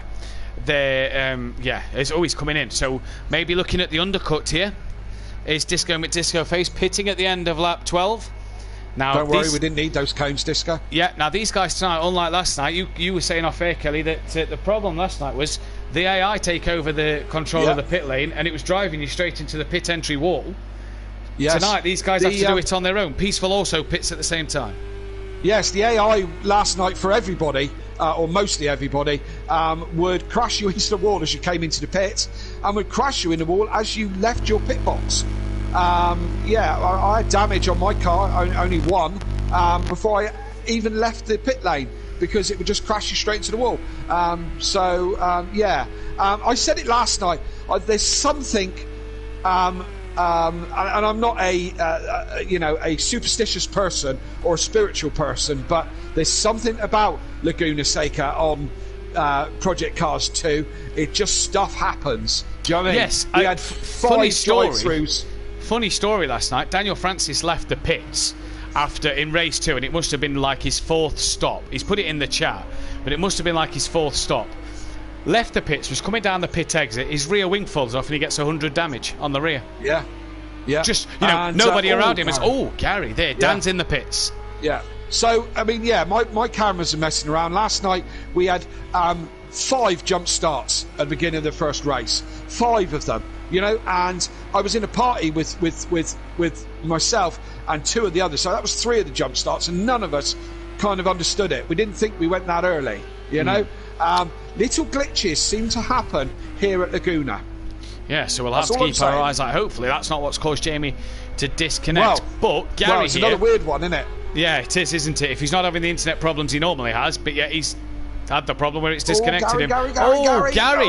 I was just about to say, was putting the pressure on Liam and started to maybe gain a bit of ground, but that has all been wiped out. Little Each is in the pits. Disco's now back up to 2nd. That gap between Disco and Dan's been cut down 3 seconds since the pit stops. Disco has ended up with a better stop because he's 3 seconds ahead. Brought back 3 seconds the deficit between him and Dan. So the pit stops worked out better for Disco. Dan's still comfortable there with 10 seconds in hand, and Disco is very comfortable over Peaceful right at the moment with a further nearly 10 seconds. What I'll notice down as well the is road. Peaceful jumped Little Each, so the undercut for Peaceful worked over Little Each by gaining a bit of time as well, and has got past Little Each, and Liam wasn't able to, but he's only 6 seconds off the back of Little Each. Then it'd be nice to speak with Disco, it'd be nice to speak with Peaceful. It'd be brilliant to have spoke to Liam, because I'm sure any Pro-Am driver in their first season of Pro would love the opportunity to fight for a podium like he has done tonight. Currently matching his best result of 5th at the minute. Rabbit Joe on the back of Andy has just got past Andy, in fact, as I say that one. So Rabbit Joe gets that one done. Sorry, I started laughing. I just looked at the chat, and Team Prolapse, which is Nikki, which is my teammate at Prolapse. Kelly, I see a UFO last night as well. Yes, he was talking about there was something in the sky that he could see. I honestly, it's California in the desert. It's like classic X-Files kind of stuff, isn't it? Like Area 51 kind of stuff, isn't it? Weird stuff's going to happen in the desert in America, doesn't it? And Nikki was saying that he could see something in the sky. To the left-hand side as you went up the hill, he could see it like a UFO type thing. Oh, it's all very spooky and weird at Laguna, I'm telling you. Disco face there, lapping in a 24 dead, 2/10 quicker than Peaceful Explosion. Dan obviously on his outlap out the pits. That gap has pretty much stayed around about the early 10-second, late 9-second mark between Dan and Disco face then. So that gap not really coming down, but this man, can he make a charge for Disco? He's got that 4 or 5 seconds back to Little Each, who's got 6 seconds back to Liam, who's got 5 seconds back to Gary. Andy, what's happened to Andy here, back in the pit lane? I don't know, I'm not seeing it again. As soon as I go to anybody on the pits, I just get he's missed his pit box. Has he? He's missed his pit box. He's had to reverse in. BT Targi, yes, I confirm. Suicidal pit crew on the pit straight last night. BT, another little bug. But Andy then having to pit, that has really ruined his race 1 here. But Disco, is he just able now to start to bring this gap down to Dan? Well, not without that time. He lost half a second, but he is being able to keep the gap well clear of Peaceful Explosion at this moment in time. The top 3 quite spread out, and then Liam's 5 seconds behind Craig. He's got Gary 12 seconds behind him. A battle for 4th and 5th maybe. What's Craig going to do here? Surely Gary needs the points. Well, surely Gary needs the points. So yeah, but what can he do? Back Liam into Gary. Yeah, 2 places though into backing up. Look, that's 13 seconds of for Little Leach, that's like 20 plus seconds of backing up, isn't it? So that's a lot of backing up, Matt. It is. But what has he got? What does Gary have here? He's 5 seconds up the road from Joe. He could be under pressure from Joe soon. He needs. I think I'd be feeling like I might drop out back and take pole in the next race. But I'm sure Gary knows what he wants to do, because only the top 6. Top 6. How many we got? We started with 12, and Gary off again there. He's struggling tonight. Just struggling. I think he's just struggling on pace. That's my feeling. 22 people watching the stream, 16 likes. Guys, let's hit that thumbs up button. Let's get to 20 likes before the mid-session break, where we'll get the top 3 in for an interview, and then we'll be back with a reverse grid qualifying. But Gary has struggled tonight, Kelly. We've not just seen it recently, we've seen it all night. Practice, qualifying, and all this race so far. Gary isn't on the form we've seen him be on. No, not at all. Not at all. And nor is D Biggs, to be fair. D Biggs is normally at the front, and he hasn't been on, or carrying some damage by the looks of it, although he could have had that fixed. But he's certainly not looking well, the front of that Porsche. And the Porsche does look particularly ugly when it's been hit. It looks like a Nissan Micra. Anybody else had any weird experiences at Laguna Seca? And I will reference, I just remember those who used to play Colin McRae Rally, I think 2.0. Yeah, you could pull over. There was all sorts of little weird cheats and things like that. You could pull over on one of the stages into a side road, and you could get abducted by aliens.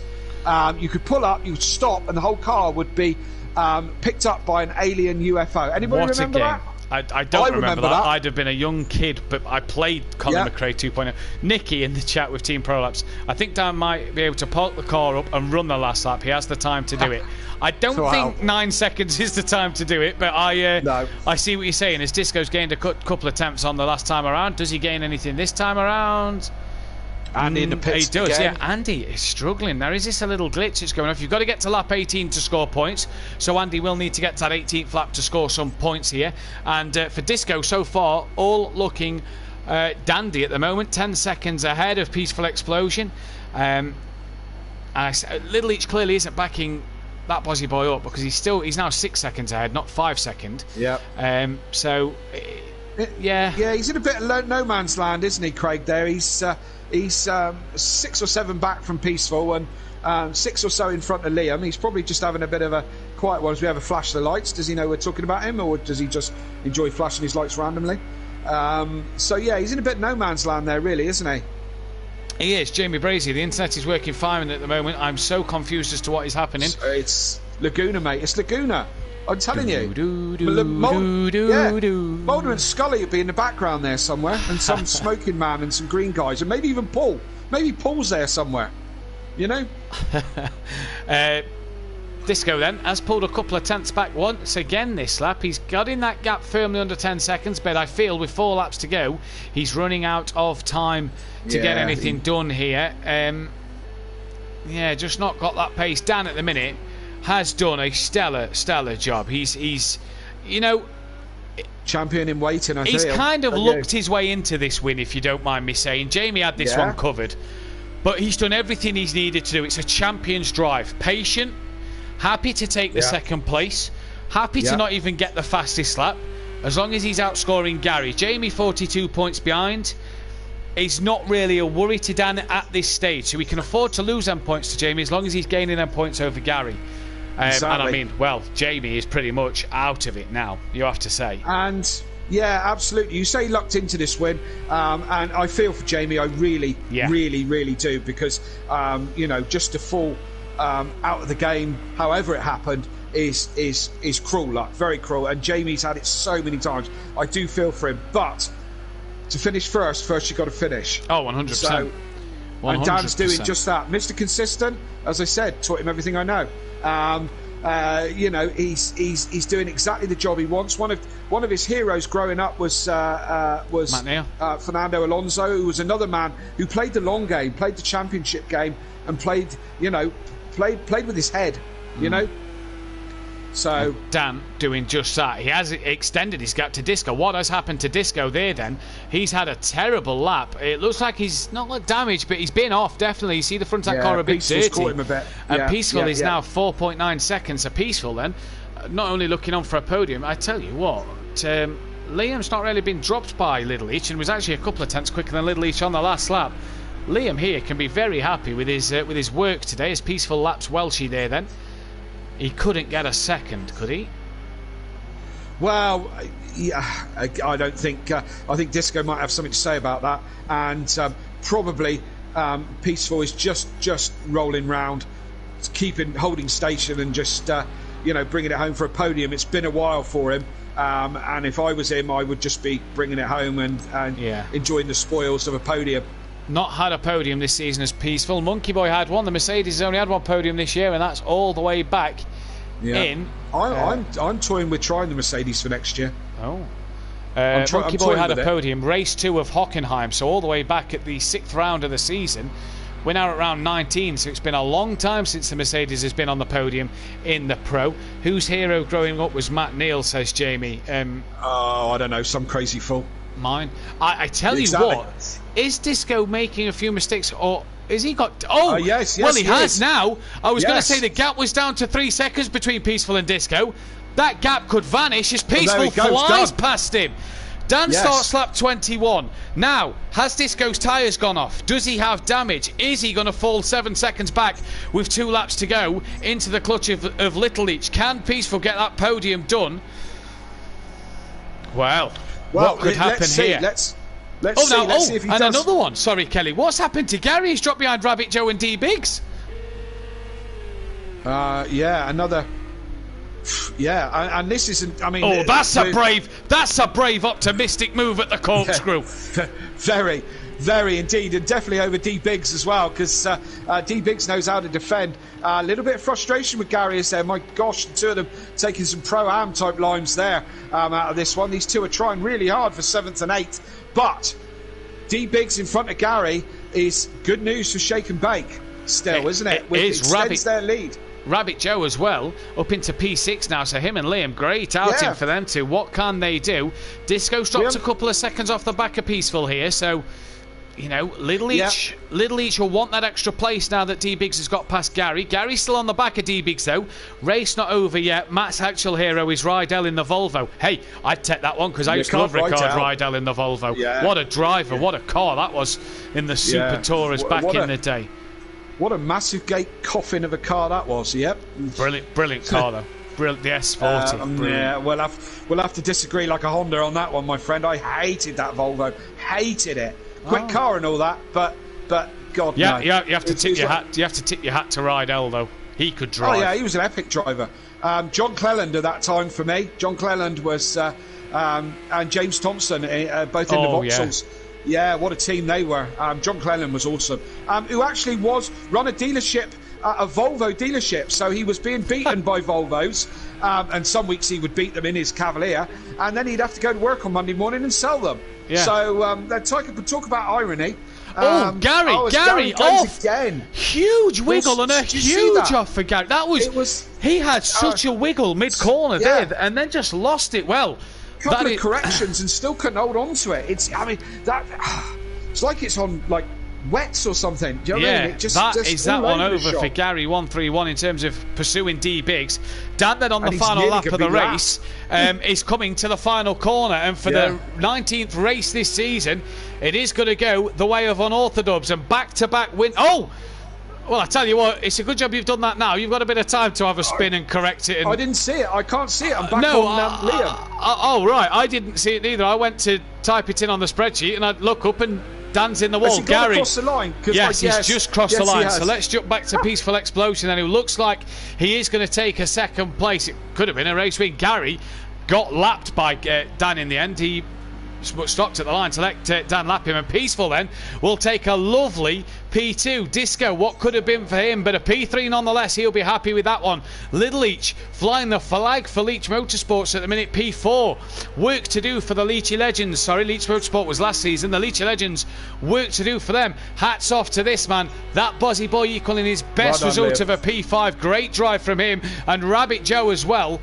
To get a P6. We didn't talk a lot about him, did we? No, he's had a quiet one and picked up places where Andy and Gary and D Biggs have sort of made mistakes. A solid P6. D Biggs 3 seconds behind, but he'll get that one done. D Biggs is going to finish 7th then. Monkey Boy's got past Andy here. Gary then a lap down, finishing in P8. Monkey Boy then will get P9. In fact, will he get P9? Yep, he's done. He'll get P9. Andy then will get P10. Yep. Andy P10. And Welshie then will bring up the rear of P11. No points for Jamie Brazier and nothing else there. Fastest lap of the race, the only man in the 22's bar, Jamie, was Dan. So Dan then, fastest man on the circuit. I will just scroll through and confirm that. Yep, Dan, the fastest man on the track, and we're going to be right back in just a moment with the driver interviews and the reverse grid qualifying. So guys, don't go anywhere. Stay here in about 5 minutes.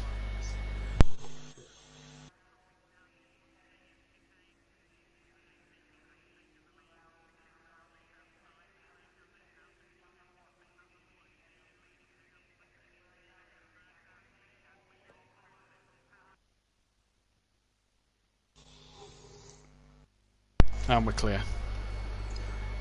Righty. My every time I switched over, it just kept switching back to Liam all the time.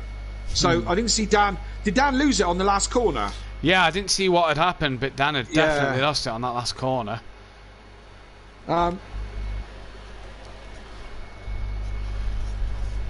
Yeah.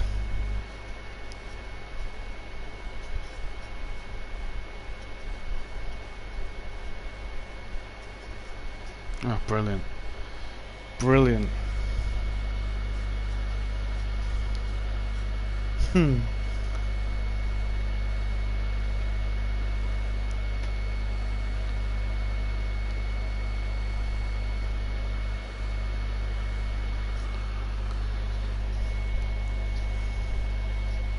I think it might fix it with the running of the session again.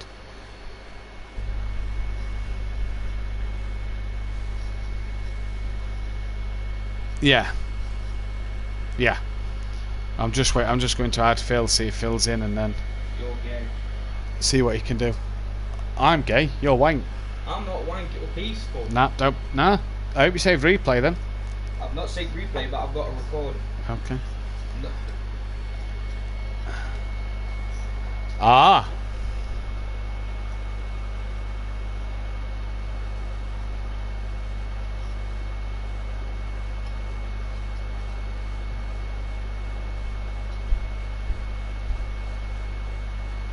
So that's just, yeah, fair enough then. Struggled like hell in that race. Support. I don't think the Porsche is particularly good round here. Gary sort of said, "Well done, Dan. Great battle this season." Is that him? Is that him? All right, let's get the top three in. As we just wait for Phil a second. So go to that. Jamie again though. Jamie.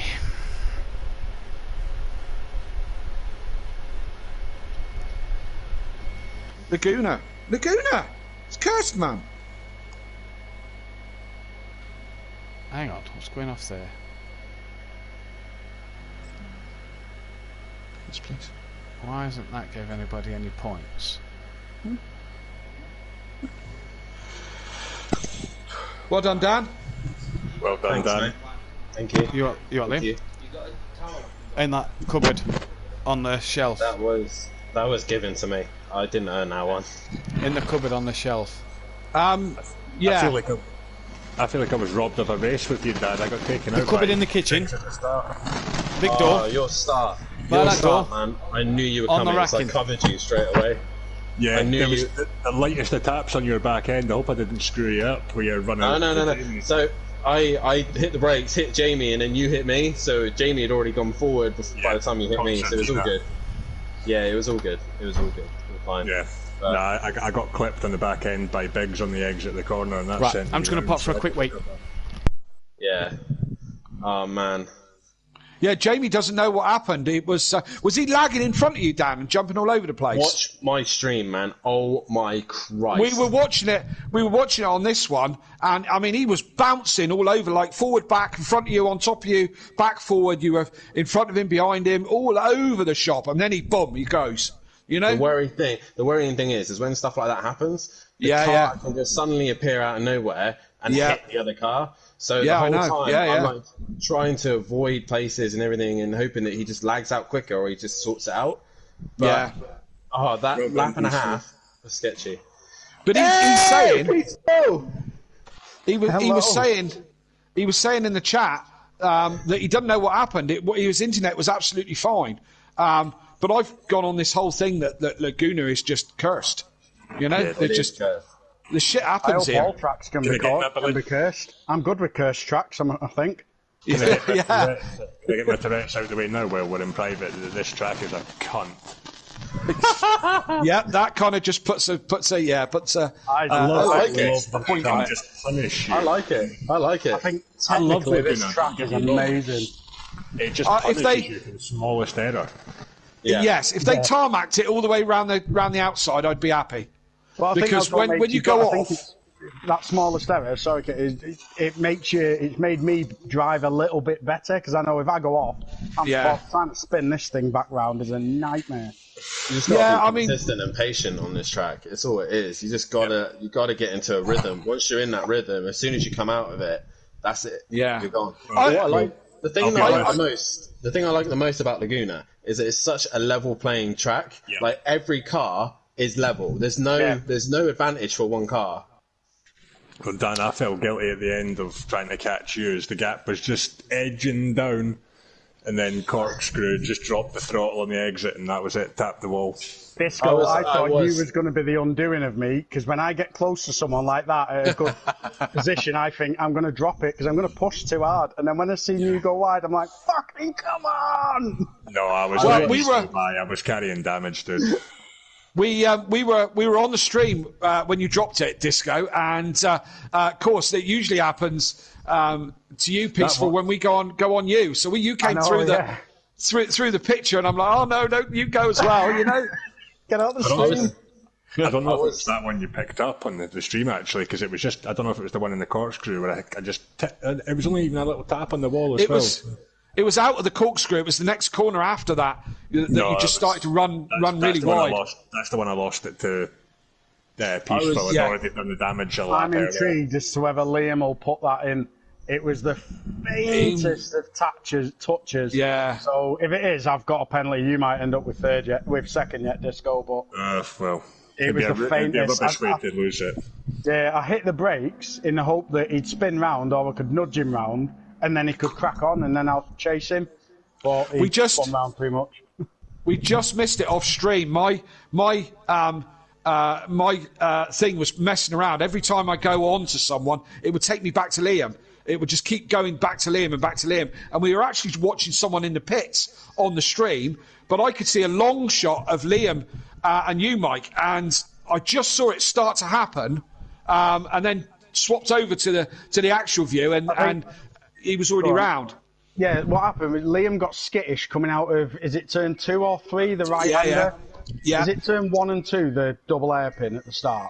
Yeah, I don't know if that's all turn 1, but I know what you mean. Yeah, he got skittish, say out of turn 2, the right-hander. Yeah. And then, so I was getting alongside him, like a Lewis Hamilton move, to be fair. Oh, not one of them. I thought, 50-50 then. I'm too tight. I thought, I'm going to back off this. And I backed off, dabbed the brakes because I was tight, and as I was coming round, I still caught him right near the back, and I tried lifting, and honestly, it must be the slightest of grazes. Yeah. But it is what it is. I was gutted for him because I thought I was quicker than him, and I could do him, but you don't want to pass someone like that, to be fair. Right. No, it happens though, doesn't it? We're not going to be able to give an updated table at the minute because Kieran's got to get on it. It's not registering the points from this race for some reason. Oh. Now on, yeah. It's all a conspiracy. Is Phil online yet? No. I'll send him one more invite. Well, he said he's going to try and make it back for race 2. Is it a wedding? Which I think's a poor excuse. Poor excuse compared to when Dan were at a wedding last week and still made it back.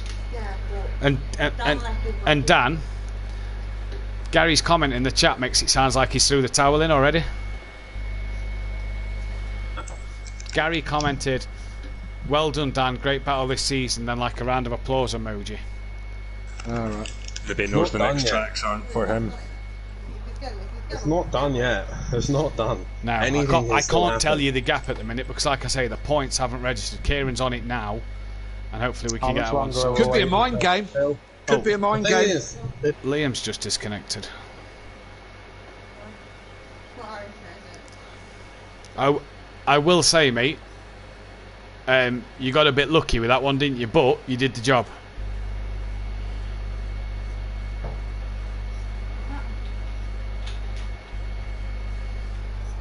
Cheers, babe. disconnect to gain that position, and so be it happened. Okay, we're going. Okay. So I can't wait too long for Phil. He's got the chance to get in. Finally, that BMW looks like it's done some at Disco. It's always been there. Like I say, it's just the little inconsistencies with practice time. Like I say, I've had the confidence in the car all season. Qualifyings have been good. It's just small issues I'm having. Always next season, guys. Yeah. Hopefully Kieran can get on this so that I can update everybody on the tables. I've matched Fury now, Matt. You have. Did that register that you have? It has registered that you've matched Fury. It's registered the race start and everything. It's registered the positions everybody's gone in. It's just not registered the points. That's a shame. Peaceful's got second, but it's not giving the points for it yet.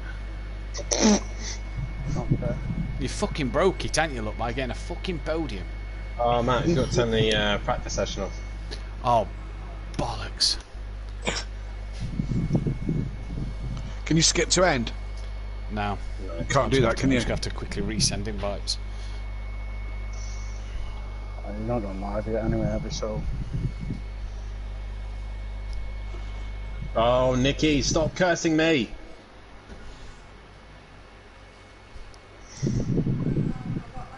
And if the side don't turn up on Thursday, on Friday, I could do with that. Soon. 10-minute practice and half an hour race. Where we're at Watkins You're Glen, at aren't Watkins we? Glen. In the piss and rain by the looks of it. Well, Oh, yeah, okay, I'm happy. Wet to dry, wet to dry. I'm happy. We know how much I love the wet, don't we, Matt? Not gonna lie, I was kind of looking forward to using my.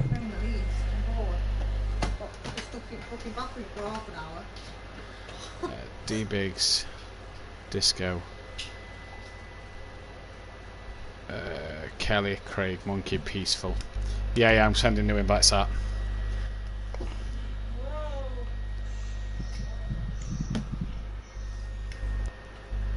So that was up to Peaceful. What? Peaceful, did you just get an invite?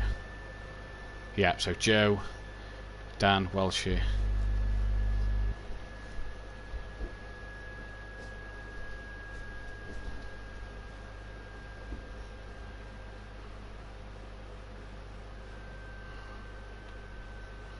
Gary, Liam. What's it put you in? Some Not a Cora. fish. Some Porsche. Some Porsche, you don't want one of them. No, Stop yeah. giving me Nikki. We're not done yet. We've still got 2 more rounds. Well, technically 5 more rounds, including this one.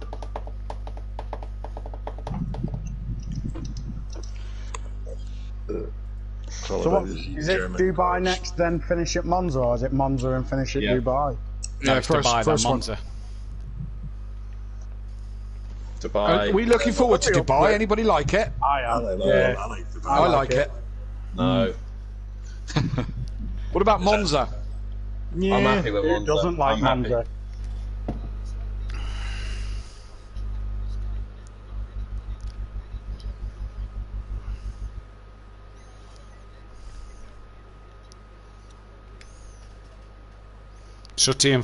Sutty, Phil.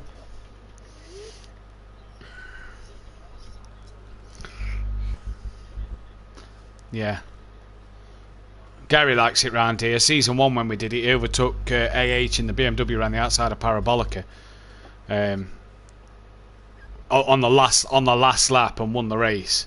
And it was like, holy shit.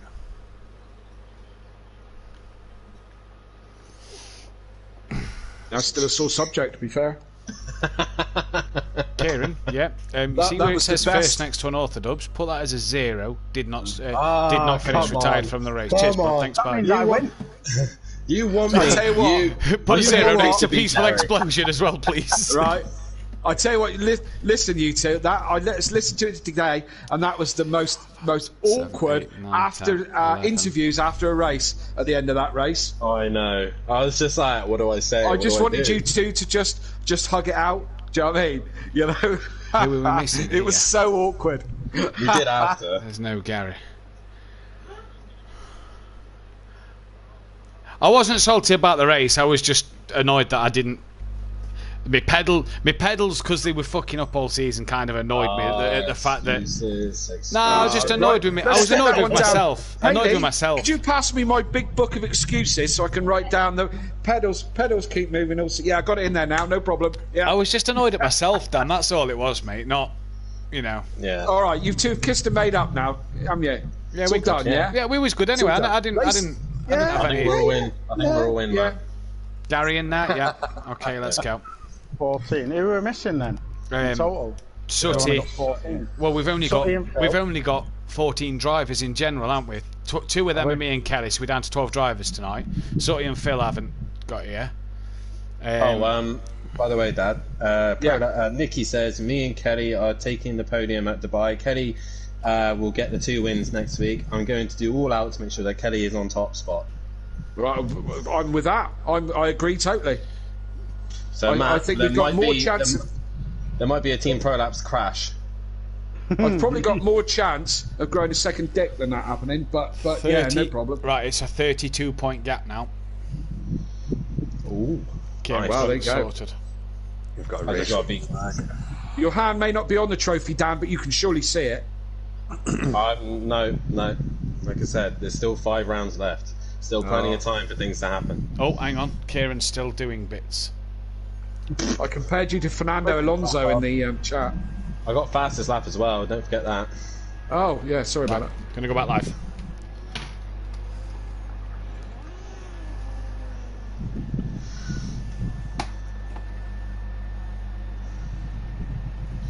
Welcome back then, ladies and gentlemen. Apologies about that bit longer the delay than normal. We had to reset the lobby as someone had left the practice session on. But we have the top 3 in the chat with us. We're just going to quickly run you through the final, the championship standings at the moment. Dan on Orthodubs now has a 32-point lead over Gary, who's only 9 points ahead of D Biggs. Jamie Brazier 68 points behind, and Little Each 93 behind, but all still have a mathematical chance of winning the title. And depending on what happens in this race, Little Each could still be in that title fight going into next week. Iron Brew Racing cannot win the Constructors now, but they are firmly ahead of GQ Motorsport, who did gain some points there with Monkey Boy and Peaceful scoring.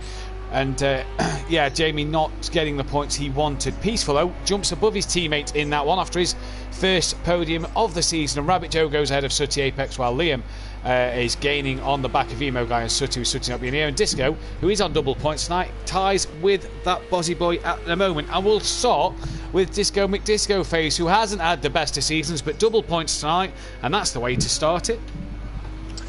Aye, it wasn't a bad one.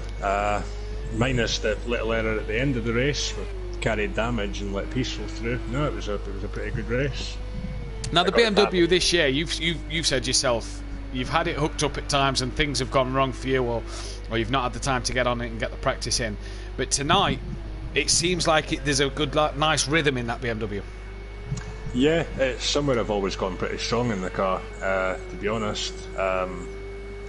Just a circuit I really enjoy. It's good flow, suits the car quite well with a lot of fast flowing corners. Yeah, it's been a good race, really. It's one hedge where I booked double points here. Now, being at the back of the grid, what can you get for race 2? Just see how the first couple of laps settle down. Push at the start, try and gain as many positions as I can, and just see from there, really. Can't really guarantee anything. As we've seen in last night's race, things happen, so... Yeah. Well, we wish you the... Hopefully no wacky races. Yeah, exactly. Absolutely. I've just got one question for Disco. Why Disco? hope we'll maybe see after this race. Best of luck, buddy. We wish you all the take great best. satisfaction in knowing how much it itches you now. So It doesn't itch me. I'll wait until you have that win, and then you'll give it to me. Yeah. it'll happen. Yeah. Best it will. of luck, buddy. Best of luck. Thanks, guys. Yeah. Now, one man who I'm chuffed to bits to say he's on the podium here. He struggled all season. He slogged away. The first ever winner at SimPlay. You all know him as but we all know him as Peaceful Explosion. There's the podium that you've been waiting for this season. Oh, it's been a long time coming, hasn't it? Well, you tell it us. We've backed you for a season and a half. Yeah. Yeah, no, it was a tough race. I felt confident here. I mean, I was the one who put this track in the app to be picked. I love the track. It's so technically demanding at times, especially the corkscrew. I just want to say sorry to Liam if I did cause that incident. I'll have to look back at it a bit, but I don't know if it's the slightest of graze. We'll see what happens, but I feel a bit gutted for Liam if I've caused anything like that. You had a good result besides Liam's thing. You had great pace. You got Disco at the end with Disco's little incident where he went off. Second place though, mate. You've got to be chuffed to bits with that one. The pace is there tonight. Yeah, definitely. I've not got the pace of the front runners, Jamie and Dan, and well, normally Gary, but he's lacking it here for some reason. But I'm on one lap shots. I can get up there. It was consistency that's let me down most season, but thankfully, race 1, it's been okay. Let's hope the race 2 is the same. Well, what can you do from where you start, buddy? P11, it looks like you're going to start on the grid. What can you do from there? I think it's going to be watch how turn 1 unfolds. I was quite lucky. I went wide in turn 1 for the first race, and I seen the spin, so I managed to get round it quite easily.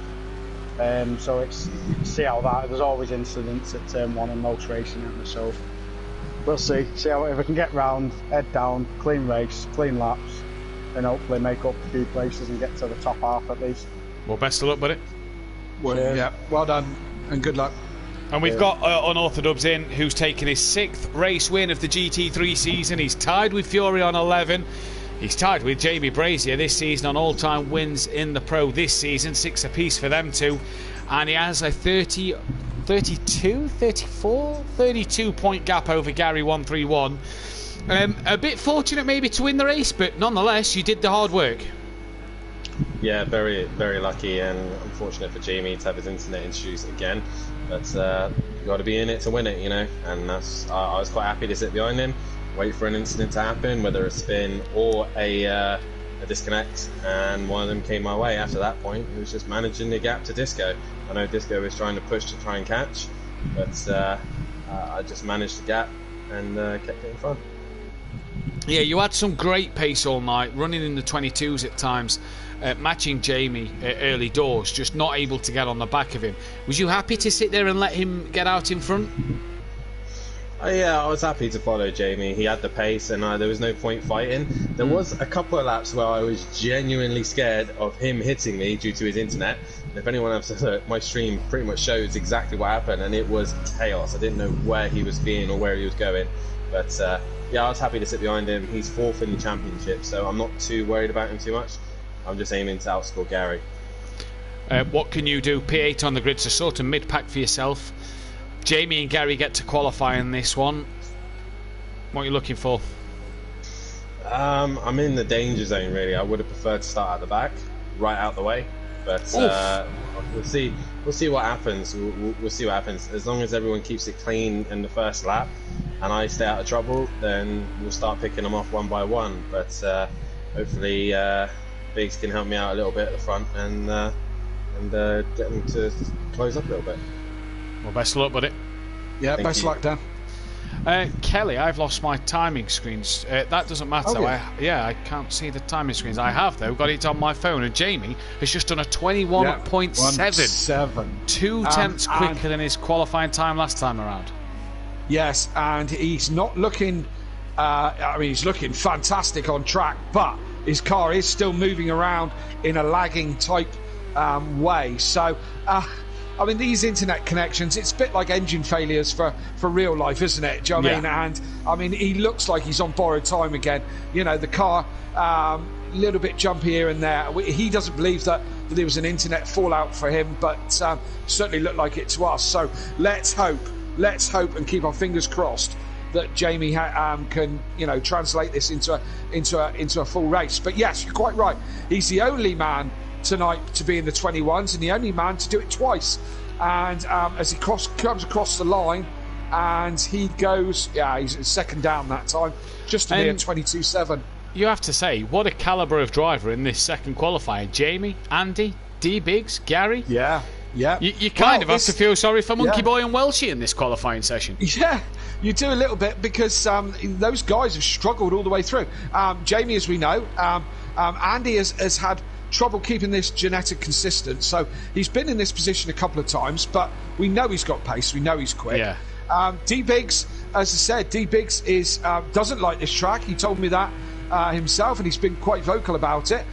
He missed out on the one that he liked, which was the Mans Bugatti last week. And Gary, again, multiple champion. These four guys are in the top four in the second qualifying. Usually they're putting their feet up and, I don't know, having a back rub from their personal assistants or chief mechanics or something. It's quite a lineup for the front, isn't it? I think it kind of ruins our qualifying 2 stats here, because it will be all over the place. The best qualifying 2 is Liam with the P5. And he doesn't get to qualify. He starts down in P9 because, it's kind of like all these guys that you see in here, they average 7th, 9th, 10th, 11th. And here they are, battling for pole position in this one. Yeah, with some stellar times. Do you know what I mean?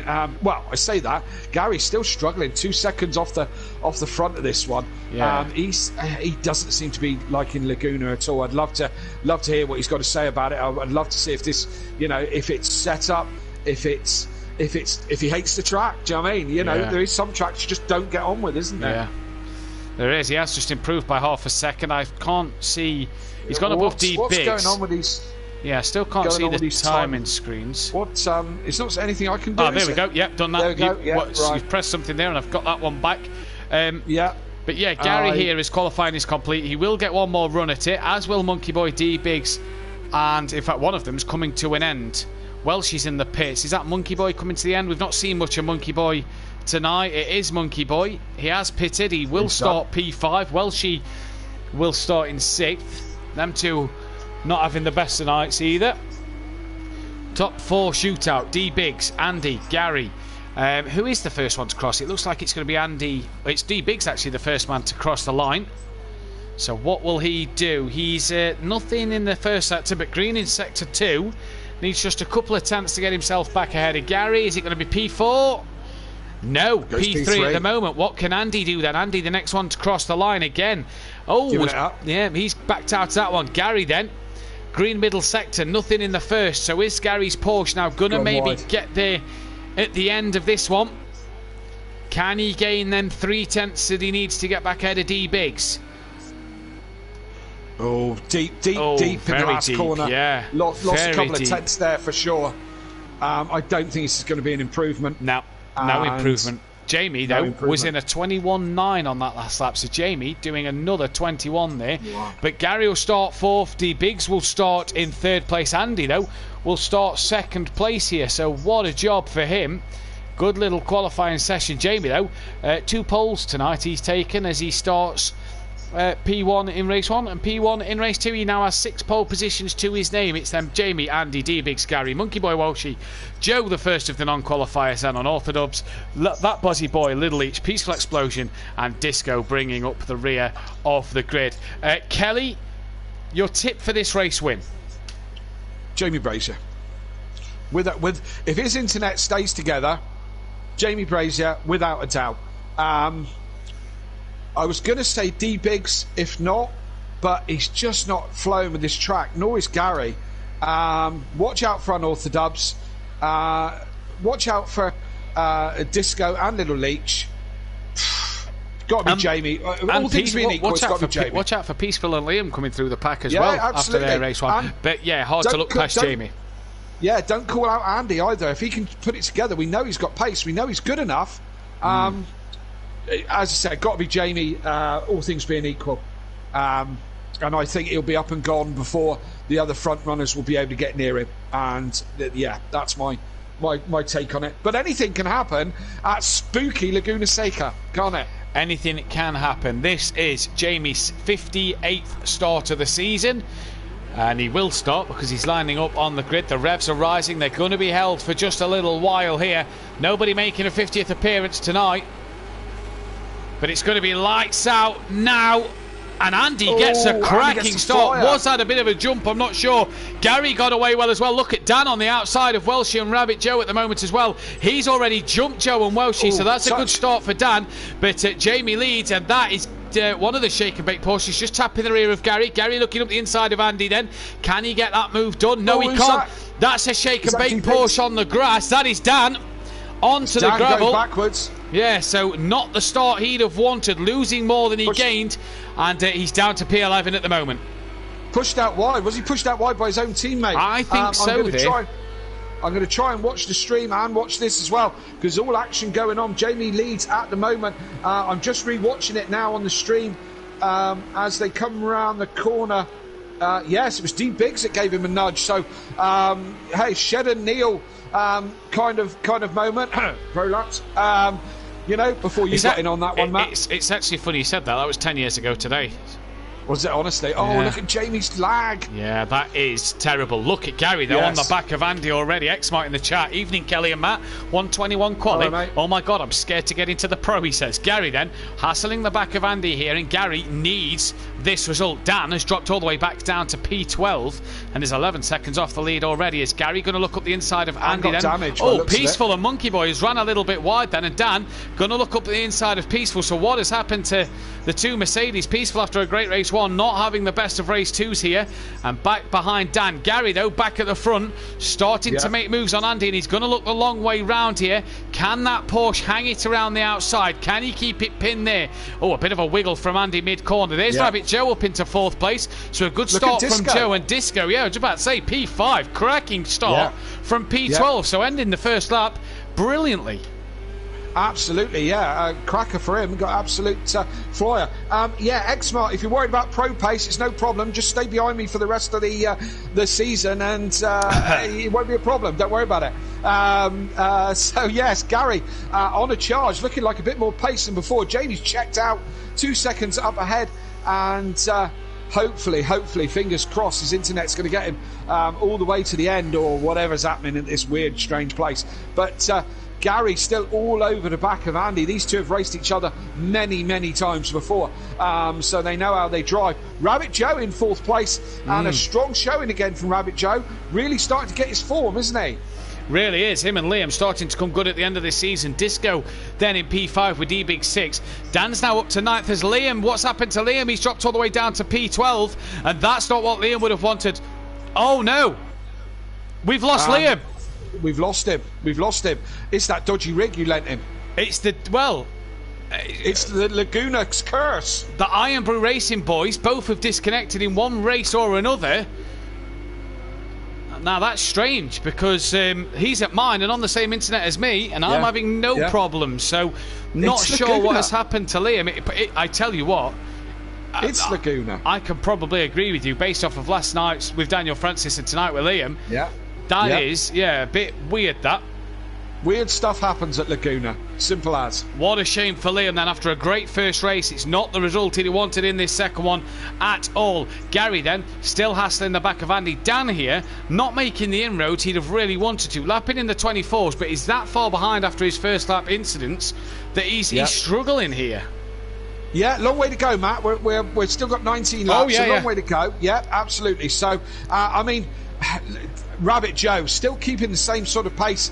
He's not being dropped by Gary and Andy. Andy's gapped just a tad. He hasn't quite broken the 1 second yet, but he has got a more comfortable gap to Gary as Gary goes deep out of the out of that corner after the corkscrew. I've said about that one on the when I did a lap on the track. It's very easy to run wide on that, and we see lots of people doing it. So Gary's just, or should I say, Andy has just got the measure of Gary now a little bit. Rabbit Joe, as I said, still keeping Gary quite honest, but he's got a mirror full of disco and a mirror full of disco. That just sounds odd, doesn't it? Yeah. And D Biggs in close company as well. So Rabbit Joe's got it all to do.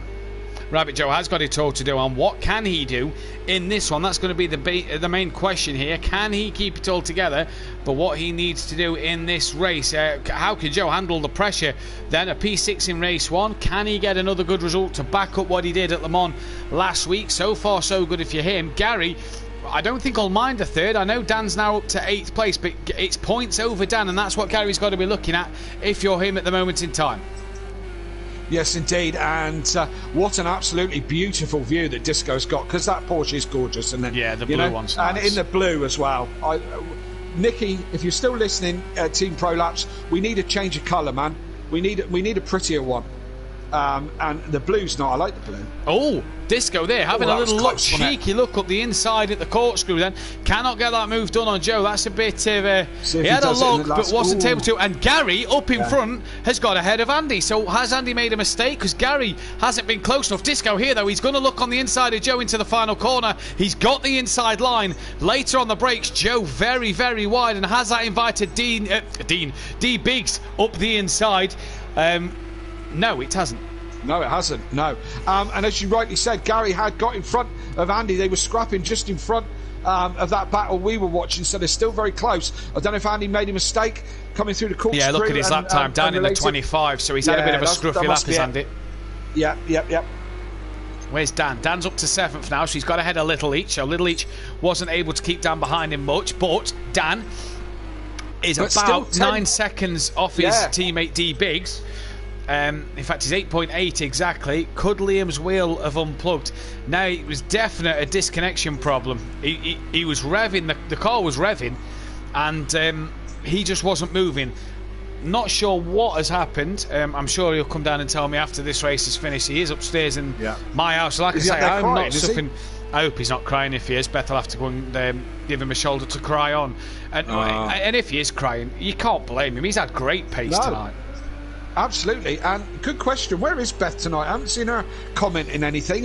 She's not been. She was in the chat for you last night, Kelly, but she's not here tonight. Was she?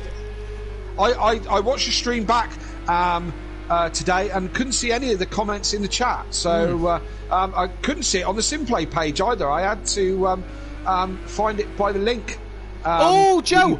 Bit of a wiggle out the final corner. Manages to keep it out the wall massively, but that's allowed D-Biggs through. What that does do is give Dan a bit more time to get on the back of Joe and a bit easier to catch the back of him as well.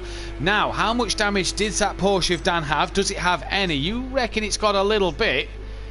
But, well, you say that now. Looking at it now. I was going to say, looking at it, it visually doesn't look too bad, but no. I mean, his lap times wouldn't suggest. Yeah, what was you talking about? His lap times wouldn't suggest he's got damage. But I don't know most of the time, so yeah. This is points back for Gary, and if Dan can't get in that top 5, this is good points back. His Kelly, there she is. She's just popped up in the chat, hello, so she's listening. So yeah, what a shame. Could you go and make sure that? Could you run upstairs, Beth, and just make sure that Liam hasn't hung himself off the lampshade or something? Just make sure he's still with us. Yeah, go and make sure Liam is still with us and that he's not hung himself on the lampshade. Or he's been abducted by aliens from spooky Laguna. Well, hey, Laguna's been that strange tonight. Jamie disconnected and he didn't have any problems. I'm not having any problems and Liam's disconnected, so I wonder what is happening then. But at the minute... UFOs in the sky, pit crew jump starts, crazy cameramen. Oh, it's all going Daniel off. Francis' rear wing falling off and giving him 100% damage. Yeah. All that. Andy then just starting to fall off the back of Gary 131, and this is all good for Gary. While he's not going to catch Jamie Brazier, he's ahead of his championship rival and he's going to pull some points back. The question is will D-Biggs play ball when Dan gets there, or is D-Biggs still fighting for that Drivers' Championship as well? Still mathematically in it with a long way to go, and Dan still about 5 seconds off the back of Joe, so he's not yet in and around the fight of D-Biggs. 7 seconds still to D-Biggs, and he's still got about 12 or 13 seconds to Gary 131. Just to, you've probably said it already, but I probably wasn't listening. Who's taking their double points this evening? Disco McDisco Face, Andy and Phil, but Phil not here, so what a shame for him. That's a 0-0 then, isn't it? Yep, 0-0 is we had 0. We had a full marks last night from BT and a complete 0 from Phil tonight. So Yeah, two that's two not opposite good. ends of the scale. Disco and Andy, though, taking their double points tonight. And so far, Andy scored 6 points in the first race, and Disco scored 15. So that's 12 for Andy and 30 at the minute for Disco. With Disco facing more points for Disco and Andy still to come in this one. Then, as Rabbit Joe tucking in behind D Biggs, he's caught D Biggs back up here, is Joe. Yeah. I was just thinking he's beginning to hassle the back of D Biggs, and D Biggs been the pro Mr. Consistent and quick with it. Rabbit Joe certainly seems starting to find his pace. I don't know if he's got the rabbit in the car with him again as his good luck charm, but it's certainly something he's got on his Facebook page. His profile picture has got a rabbit in his hand, so I presume he loves that rabbit, and he's probably taking it with him to California. Yep, the Lucky Rabbit's foot, or just the whole rabbit in the car. Yeah, the whole normally. rabbit. Don't do the rabbit's foot thing. He'd probably be disappointed with that. Yeah. It wasn't lucky for the rabbit, was it? No. Dan, 2.5 seconds behind Joe, and pretty much 3 seconds behind D Biggs now. So Dan starting to get onto the back of these two a little bit, who have been dropped by Disco, you have to say. Disco and Andy at the minute in this second race looking like they're on fire for. Oh, Joe there, getting that rear end, stepping out of it. He did well to save that one and keep the momentum through the corner. Dan was just on the gravel a little bit, so he's not. He's pushing Danny's now. He knows he's got it. Oh, now what's happened to Disco? Disco. What's happened to Disco? Yeah, we just see him come into shot. He was running higher than that. Yeah, it was fourth. He was in fourth, wasn't he? Yeah, absolutely. So D Biggs and Rabbit Joe have gone past him. He must have had another moment. Yeah, don't know what happened there, but Disco having a bit of a moment, must have, or something, because he's now down to 6, and Dan can now see some of these guys, so he's going to see see that he can make some progress, because he was 10 seconds back from anybody. Now he can see a bit of colour in front of him. He'll have the bit between his teeth, so keep it all together, Dan. You've got to catch up to him and pass him and not overdrive the car. He has. Look at Disco's pace, though. He's caught right back up to the back of Joe. Now, Joe's lost it to D Biggs a little bit here as Little Each, the first man into the pits at the end of lap 8. So an early pit stop for Little Each here to get that job done. I think we've commentated cursed Rabbit Joe because he's lost his pace now and is struggling with Disco. Disco trying to look for a place around him, and Rabbit Joe seems to be struggling on this lap, seems to have lost his pace a little bit, maybe come out of his rhythm. Dan said about you need to get into a rhythm at Laguna, and I totally agree. You do need to get kind of for most tracks, to be fair, but Laguna needs you. He's got an interesting line, hasn't he, Disco, round there, which seems to give him. Oh! And he gives Rabbit a nudge. Oh, that was a bit naughty. Well, that has gifted Dan 2 places there. A little nudge. Did Joe break a bit earlier into that corner? And I was going to say how much Disco clawed the time back to Joe in that one corner, but then that bit of a slam dunk into the rear then as Gary brings himself into the pits at the end of lap 9. Now the undercut looks like it could work around this circuit. Disco gained some time over Dan earlier, and Gary's now on his way out. Yeah, luckily my quick stop there, I think it was. Luckily, I'm actually seeing everything that I want to see on my cameras this time. Not always jumping to Liam, which is great because Liam's not here. Dan's in. Dan's in. Yes, Dan's taking his stop. It's going to be a quick one. Let's see. I haven't seen any of the pit stops tonight, so he's in. It's normal, average. Yeah, average kind of 5-second stop by the looks of it. Yeah, nothing, so he's in, nothing, he's out, nothing special there. But at the minute, Gary then having the upper hand as Peaceful Joe back in front of Dan, and everybody other than Little Each. Welshie's just come into the pits as well. So pretty much Gary, Unorthodox Welshie, Little Each, Monkey Boy have all stopped. As Welshie comes into his box now. Then not the best of stops. Oh, quite a long one, actually. Yeah. Good old mechanics, look, standing there doing nothing. Absolutely nothing. What are you boys doing? Digging the road? Come on. As he's away now, Andy then comes into the pits. We didn't need that cone. He was having a battle with Gary, let's not forget, so we'll have to keep our eyes on where Gary is. What's going on there? Why didn't he stop in his box? Not quite sure. Now, where is Gary on the track, Kelly? Because Andy looked like he was Coming in being last corner. released. Yeah, I think Gary's going to have him. Andy's away, but Gary's definitely going to have Andy done. He's going to have momentum. As Peaceful Lots of comes into the pits as well now then, so that should release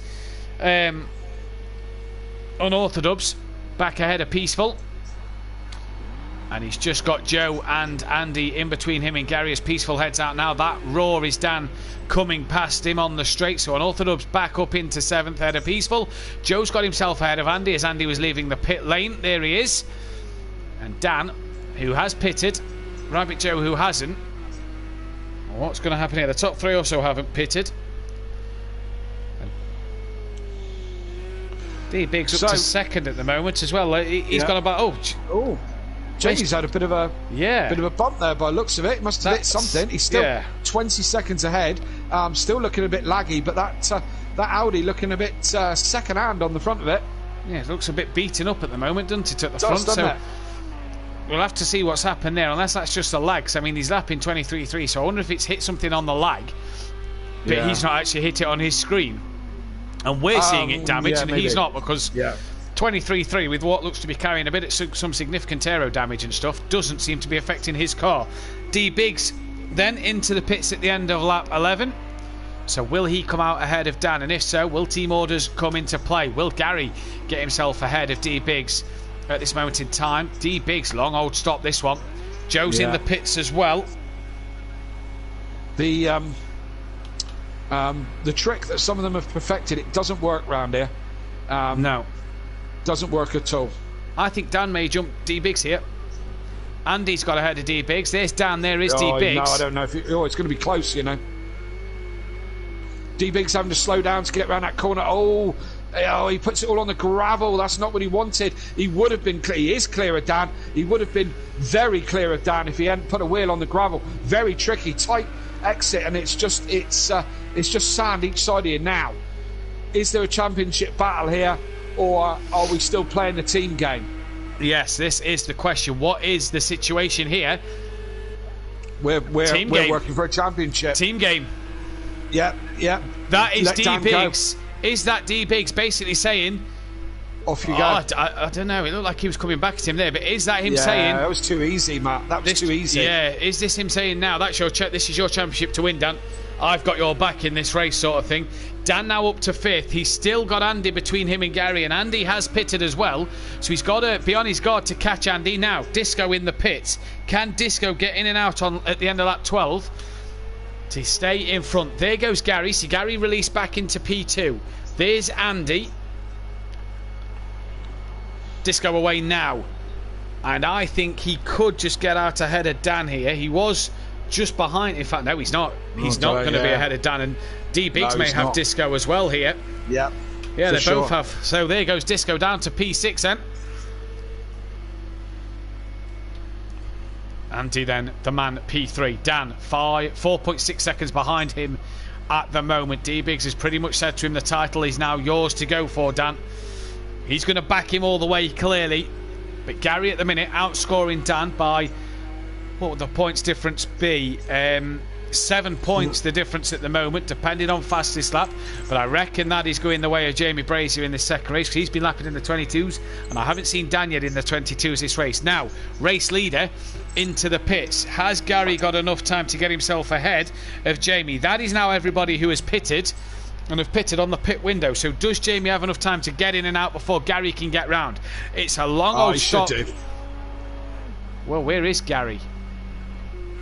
Oh, yeah. Oh, yeah, a million miles away. Well, not quite a million miles away, but... No, I actually... Jamie had... Not as bad as you say. Yeah. Jamie's coming at... No. Jamie had a 20-second gap when he went into the pits. When all things were equal. So, he should be able to do it reasonably easily, and has. Gary's just now coming into the first corner as Jamie's... you can see Gary in the background there. So, Jamie's got this covered. All things being equal, it's going to be very difficult for Jamie not to win this race. Let's just keep our fingers crossed for his ongoing problems that don't on-go again. Yeah, Jamie needs to make sure... Well, I mean, after tonight, we can't really rule anything out, can we?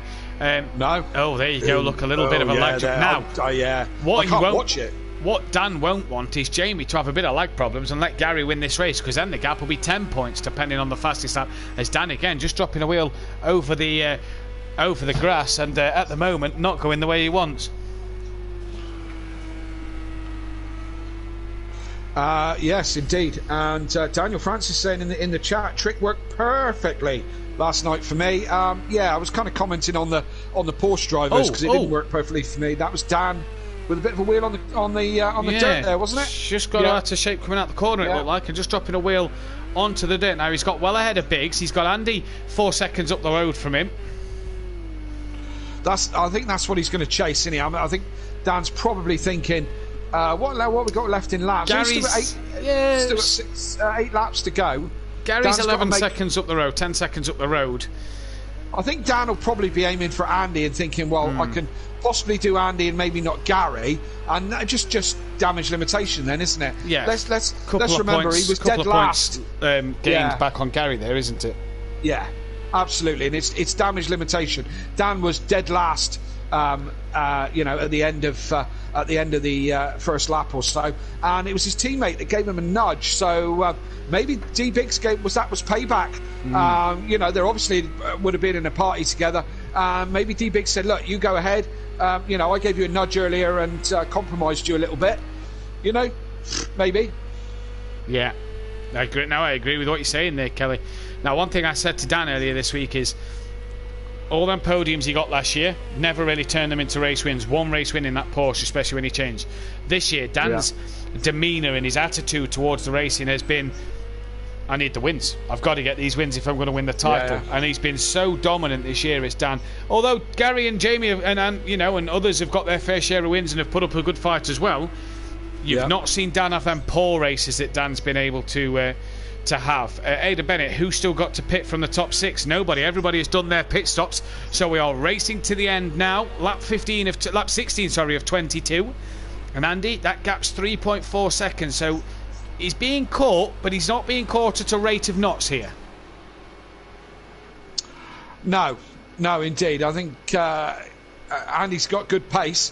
Look at the top 4. 23.8, 23.7, 23.7, 23.4, 24.6. It's the top 4 are all in the 23s and all close. Dan's a bit quicker than all of them, but only a couple of tenths. He's got to find neck end of 4 seconds on Andy. So if he did half a second a lap, he wouldn't have enough laps to do it. It's. But then anything can happen. You can have a bit of an off, and either way. Dan can see him. He can see Andy in the distance, and that's always a bit of a carrot, isn't it? Dan's got the opportunity now to see Andy and know that he's gaining closer, or what's happening as well. She makes a mistake coming through the corkscrew, and being Welchie there, stays out the way, and he's one of the most respectful guys in this pro grid is Welchie. He's not here to ruin anybody's races. He'll move out the way as he's plodding along. Another 11th place for Oshie, so some more points in the bag. Joe, bit quiet in this one. Little Leach, not really spoke about him much in this one. P9 at the moment, so really having a bit of a shocker. A Monkey Boy. No. Go on, sorry, what was you going to say? There is Monkey Boy. As soon as you spoke about him, he went round. So let's go back to Monkey Boy and give him some airtime a bit later on. It seems to be a lot of the Porsche boys are struggling with this one, you know? And we've said about it being a level playing field, and so many people have said it, about a level playing field as a track. But Little Leach is normally towards the front. D Biggs, he's 5th at the moment, but he hasn't been setting the place on fire, has he? You know, Gary, we know, struggled like mad in the first race. I just feel like the Porsche drivers, for whatever reason, are just kind of struggling with it a little bit. Yeah, no, I completely agree. It's been Jamie's night. We've seen Andy and the Janetta do well. You've got Disco's had a good night. Peaceful had a good race one. Liam had a good race one. Here's Monkey Boy. He struggled tonight. Monkey Boy normally a bit more up the pace and up the field in this one, but Monkey Boy has struggled here tonight and is, unfortunately for him, good for the team that there's no Acoras on the grid, because I know their fight was with the Acoras in the Constructors' Championship towards the end of the season, so it's good for him that there's no Acoras here to do that one. but I'm sure he'd wanted a few more points out of this race. Now, Dan has got that gap down to 2 seconds, 1.5 seconds to Andy. Yep, 2 seconds you see this. We'll see Andy's a bit closer as well. There he is. Dan tends to like to drive. He doesn't do cockpit, he does roof, as I remember. So Dan tends to want to drive like that. So that's his view.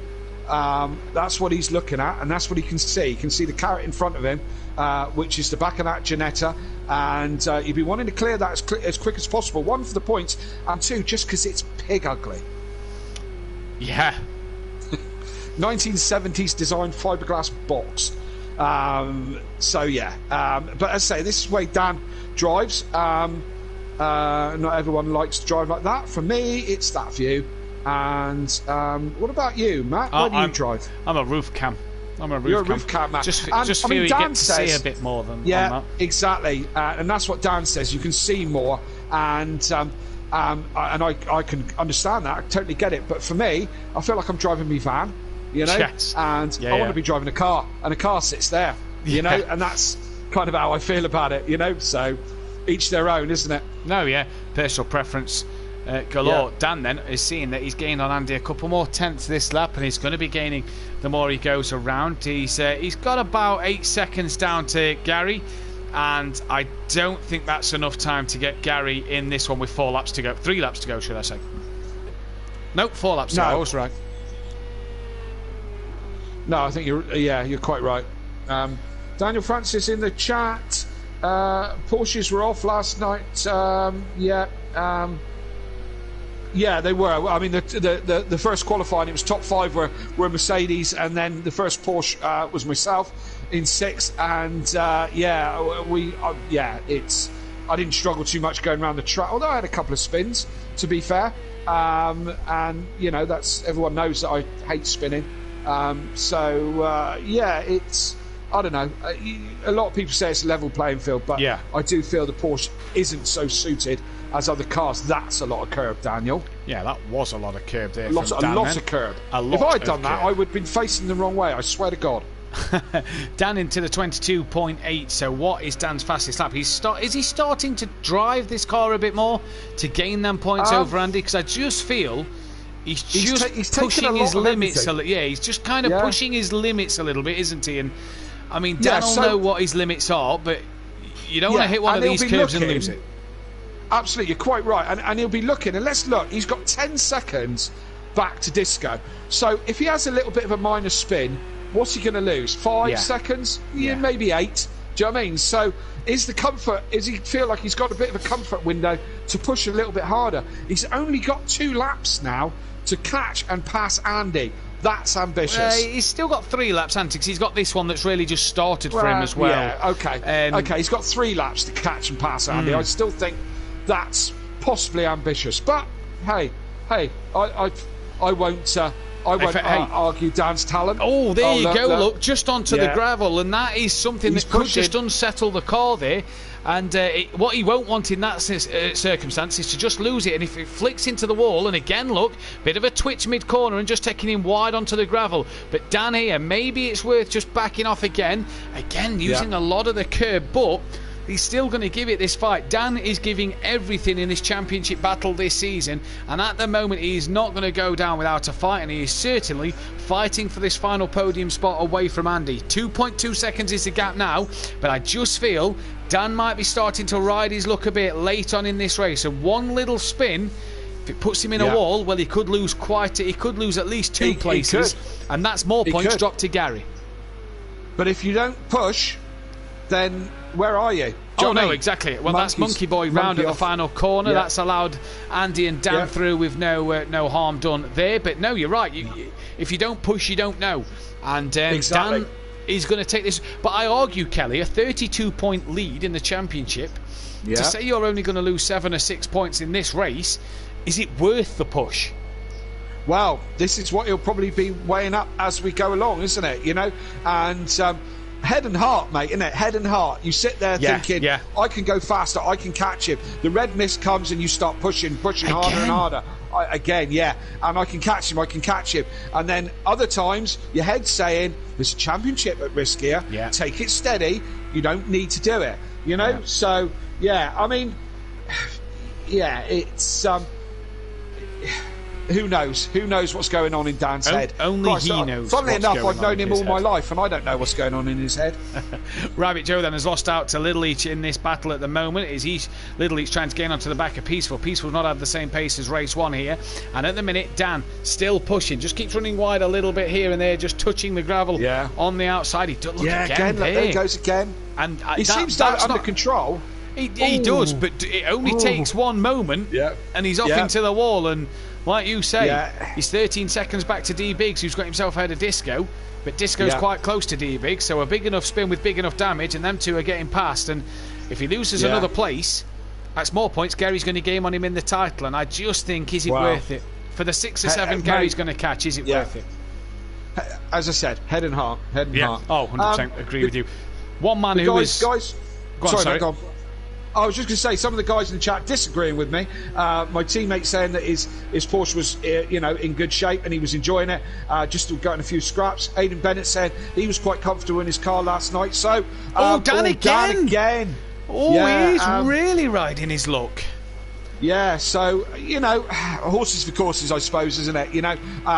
I wasn't 100% comfortable in the car last night. I don't see. Let's get to Jamie Brazier, because he has been a man on fire, and he's coming into that final corner. And we lost him in race 1, and Liam got a cracking P5. We've lost Liam this time round, and it may be the bug of Laguna Seca as to why we've had so many problems tonight. But this man, though, he's going to take his 7th win of the season, I do believe. He's not had a win since the first race at Le Mans Bugatti, the disappointment of race 1, and he takes it here at race 2. Gary 131 then back in 2nd place. Is that him getting back on the form books and getting back into this championship? Andy has done enough to hold off Dan. What a drive for the Ginetta to get on the podium for him. Dan, though, will come home in a P4, so losing points on his championship rival, but I'm sure he will take that one at the end of the day. Yeah. Next up, D Biggs, P5. Yeah, got within a second of Andy, but needed a few more laps for that one. D Biggs, as you say, in 5th place. Disco McDisco, lights going. He's going to take 6th place. Peaceful. I haven't seen much of him in this race. No. And car seems to be intact as well, so I think he just was where he was. Peaceful's going to take 7th. Little Leach, normally a bit higher up than that, in your 8th place. Rabbit Joe, after a good start and a solid race, ended up P9. I think that wasn't really representative of where he should have been, really. Monkey Boy struggled on this one, ends up 10th, and that would be Welshie in 11th. Then Welshie 11th, and we lost that Bozzy Boy from this race. Fastest lap goes the way of Jamie Brazier, but by 7 thousandths of a second to Dan. So what a job for Jamie Brazier. We're going to get Andy and Gary in for a chat. We need to get Jamie in as well as Andy and Gary. But I have to say, though, tonight, get your votes in for Driver of the Day while we do the final couple of interviews. Jamie, though, thoroughly deserved that race win. A night of strange occurrences for a few people tonight, but some good racing all in all, and we head to Dubai next week, the Dubai International next week, with a championship still firmly on. Absolutely, and that's what we want, isn't it? As you said, is Gary now going to be reinfused with that 2nd place and pick his game back up? Because we certainly hope so. He's just joined us in the party, so exactly what I'm saying. But we want to bounce back from Gary and take it back to Dan for the last 2 rounds of the season. So still all to play for. If nothing else, Laguna's give us plenty to talk about. If it may be a bit weird and maybe a bit spooky, it's certainly given us plenty to talk about this evening. It has given us plenty to talk about. Gary then 32 behind Dan after race 1. The gap's been cut to 25 behind Dan after race 2. 4 rounds left to go. 104 points left for the title. All top 5 still in this. Little Each still hanging in there, as is Jamie and D Biggs. But as we saw tonight, is that D Biggs giving it to Dan and being his rear gunner for the rest of the season? We've got the top 3 in the chat. We're going to start with Andy. And Andy, after such a great start to this season. It's been a bit of a downer up until tonight. Good double points from you, and the Ginetta looked like a wonderful car tonight. Yeah, since the first couple of rounds, it's been really a bit of a trying time in that Ginetta, but tonight I knew I had to kind of deliver, because taking double points the last chance to do it, and obviously I'm on the cusp of dropping down to the Pro Amateur stance, so I needed a good performance tonight. First race didn't go so well, I just had to keep it going and not mess up basically in this second race, so I'm really happy to have kept it together. Yeah, you had Dan gaining on you at the end there, but he just didn't have enough. You had enough to get over the line. The Ginetta for you this year has looked fantastic on one lap pace, but over the race it's just not come for you, has it? I'll tell you what it is, it's just over one lap I can sort of really pull it together, but over a race distance, I'll tell you what, it's such a handful that after a few laps you just start to lose your marbles a bit with this car, honestly. You really do. So I've been doing a bit of testing with the BMW. I know that Emo guy, my teammate, wants to go in the Nissan GTR, but I've been doing the testing in the BMW, and that seems like, I feel like I really want to be driving that car next season, so we'll have to see what happens. But That kind of spoiled my question, because I was going to. Sorry, Andy, it's Kelly. Sorry. I was gonna ask you what you're looking at for next year, because you've said very vocally a few times that you can't wait to get rid of the Ginetta. So possibly a BMW. Although I don't see it happening. I'd love to see you in Pro Am. That would be great fun. But I'd probably only see the back of you, to be fair. So, but you're thinking on the BMW, yeah? Maybe. Yeah, BMW is my first choice. I don't know. I think if Emo guy insists on going the Nissan GTR, well, there may have to be some kind of breakup, because I've got my heart set on it. I've been doing so much practice in it, honestly, over the last couple of weeks. I mean, on most tracks, I'm able to get half a second to a second quicker than the Ginetta. So for me, it'd be nice. A no-brainer. Be nice to see you competitively over the sharp end again. Hey, it'd be lovely. But tonight was a sort of a brief little fleeting return to what I'm hoping for permanently next season. So yeah. Well good luck with that for sure. Well done, Cheers, mate, guys. and we're best luck at Dubai. We've got Gary then in for P2, and Gary, a night of two tails, really, a night of two halves. The first half, the first 45 minutes, if you will, in football terminology, you may as well have lost your job and got sacked. The second half, it's as if you've been re-signed by a new club and re-signed by a new team, and you was reinvigorated to get that podium. Yeah, I tried something in race one. It clearly didn't work, but I thought I needed to gain something of an advantage to keep with Dan and Jamie. But we went back to the old faithful for the second race, and yeah, seemed to be there or thereabouts. 25 points between you and Dan, 4 races left. It's on. It's still on. Still possible, but we'll see next week. You haven't thrown in the towel yet, Gary, have you? Come on. Come on, you haven't. Race one next week. I don't like Dubai. I hate the track. But I do like Imola, so we'll see how close we are getting into that one. Monza. Monza, but yeah. Monza, yeah, same thing. Your Porsche just hasn't had the pace tonight. Did you find that a lot of the Porsches looked like they were struggling? Because D Biggs hasn't had the best tonight, neither has Little Each. Did you feel that bar Dan, the Porsches just didn't seem that strong round here? As I said, the second race, it didn't seem too far off the pace. I got held up with Andy in the first few laps, and I wish I'd have got past him a bit quicker and got him to the back of Jamie and put him under some pressure, but obviously didn't come to that. So yeah, that's how it panned out. Well, best of luck going into Dubai. And just to add, whoever said you can't pass on the corkscrew don't know what they're talking about, because if you ask Andy, he'll tell you different. Best of luck for Dubai next week, mate. Cheers, mate. We've got Jamie in here, and Jamie, sad for you in race one, sad for your teammate tonight, Iron Brew Racing, just not having the luck. You saying it's not the internet problems. I'm not sure what Liam's problem was, because he's here and the internet seems to be running fine, so I'm not sure what his problem was. Just the spookiness of Laguna Seca, but a race win should have been 2, maybe. Yeah, it should have been 2. If I'd got the second, I'd probably still be in the championship. But now, after not scoring race 1, I think really the championship's a bit out of reach. But I just got to keep pushing until it's over. You've had the pace all night tonight. You were the only guy in the 21s in qualifying. You look like you've had mega strong pace. How gutted was you when you disconnected in that first race? I was unbelievably gutted. So I just went and checked the Wi-Fi, and it just hadn't turned off. So I don't really know what had gone on then, because the second race it seemed to be fine.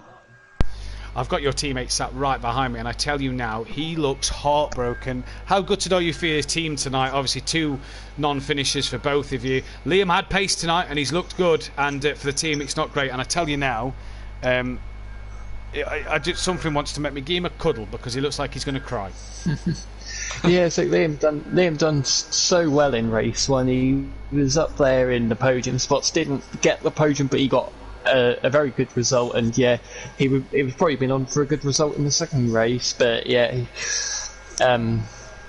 things had other ideas, and yeah, he didn't finish, but yeah, he had amazing pace tonight, and hopefully that's a sign of things to come, that he's got a bit more to grips with the Audi, and that he can get some more points at Dubai and Monza.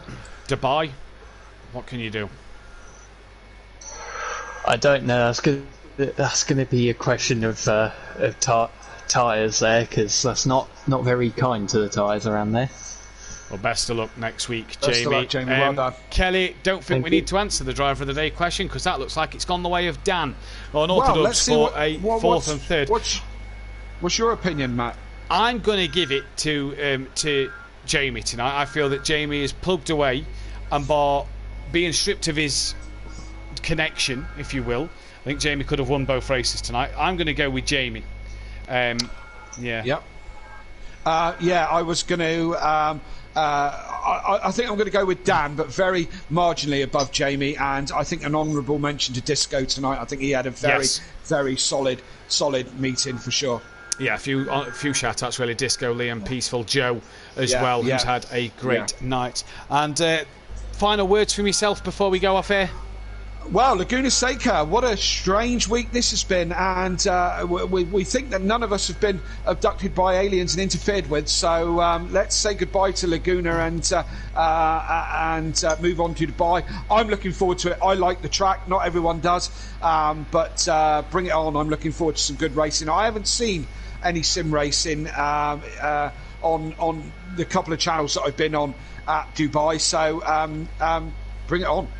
Bring it on, indeed. We'll be back live tomorrow night for Watkins Glen in the GTE series, where Dan is still up for the title in that one. Can he make it another championship lead and maybe make it 3 titles in as many weeks? We'll be back next Wednesday and Thursday for the Pro and Pro-Am, like Kelly said, round Dubai at 8 PM BST. No Monday night racing this week. The GT5's finished on Monday, where Dan wrapped up his first title, but we'll be back shortly on a Monday night with a new series which will be being announced this weekend, so keep your eyes out for that one. But next week, Dubai, tomorrow, Watkins Glen. From all of us here at SimPlay Motorsport, thank you for tuning in. We'll catch you next time. Good night. Good night.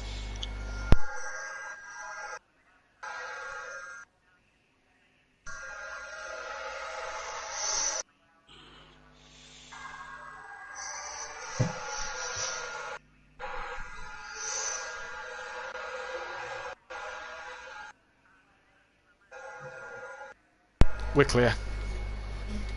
And what would that be for Monday nights? Cleos. Cleos. Cleos. Cleos. Not for the faint-hearted. No.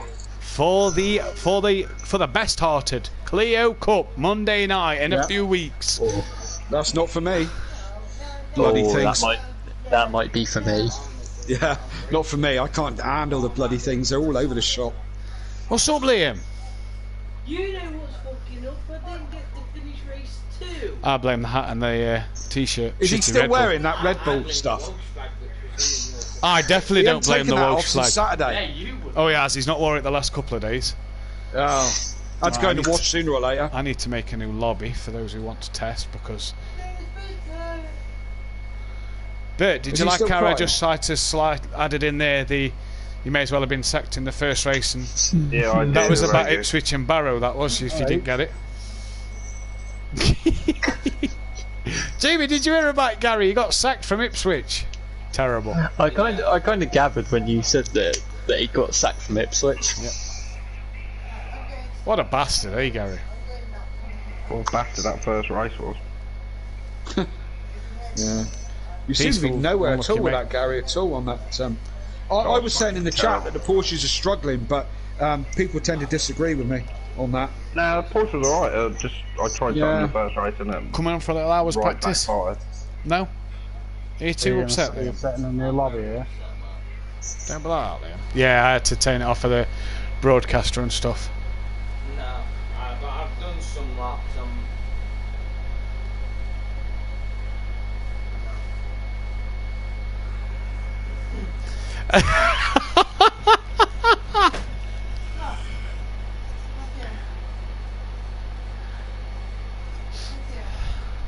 Yeah, babe. Yeah. No, yeah. No, it's fine. It can go on. It doesn't bother me. 4-3, whichever one it is, that fucking I think Craig got on the dirt. What's a that little you bit, just said and- there? Peaceful's and a as he prick got on for the wiping dirt- you out deliberately in race 1. It is. Terrible. That's it.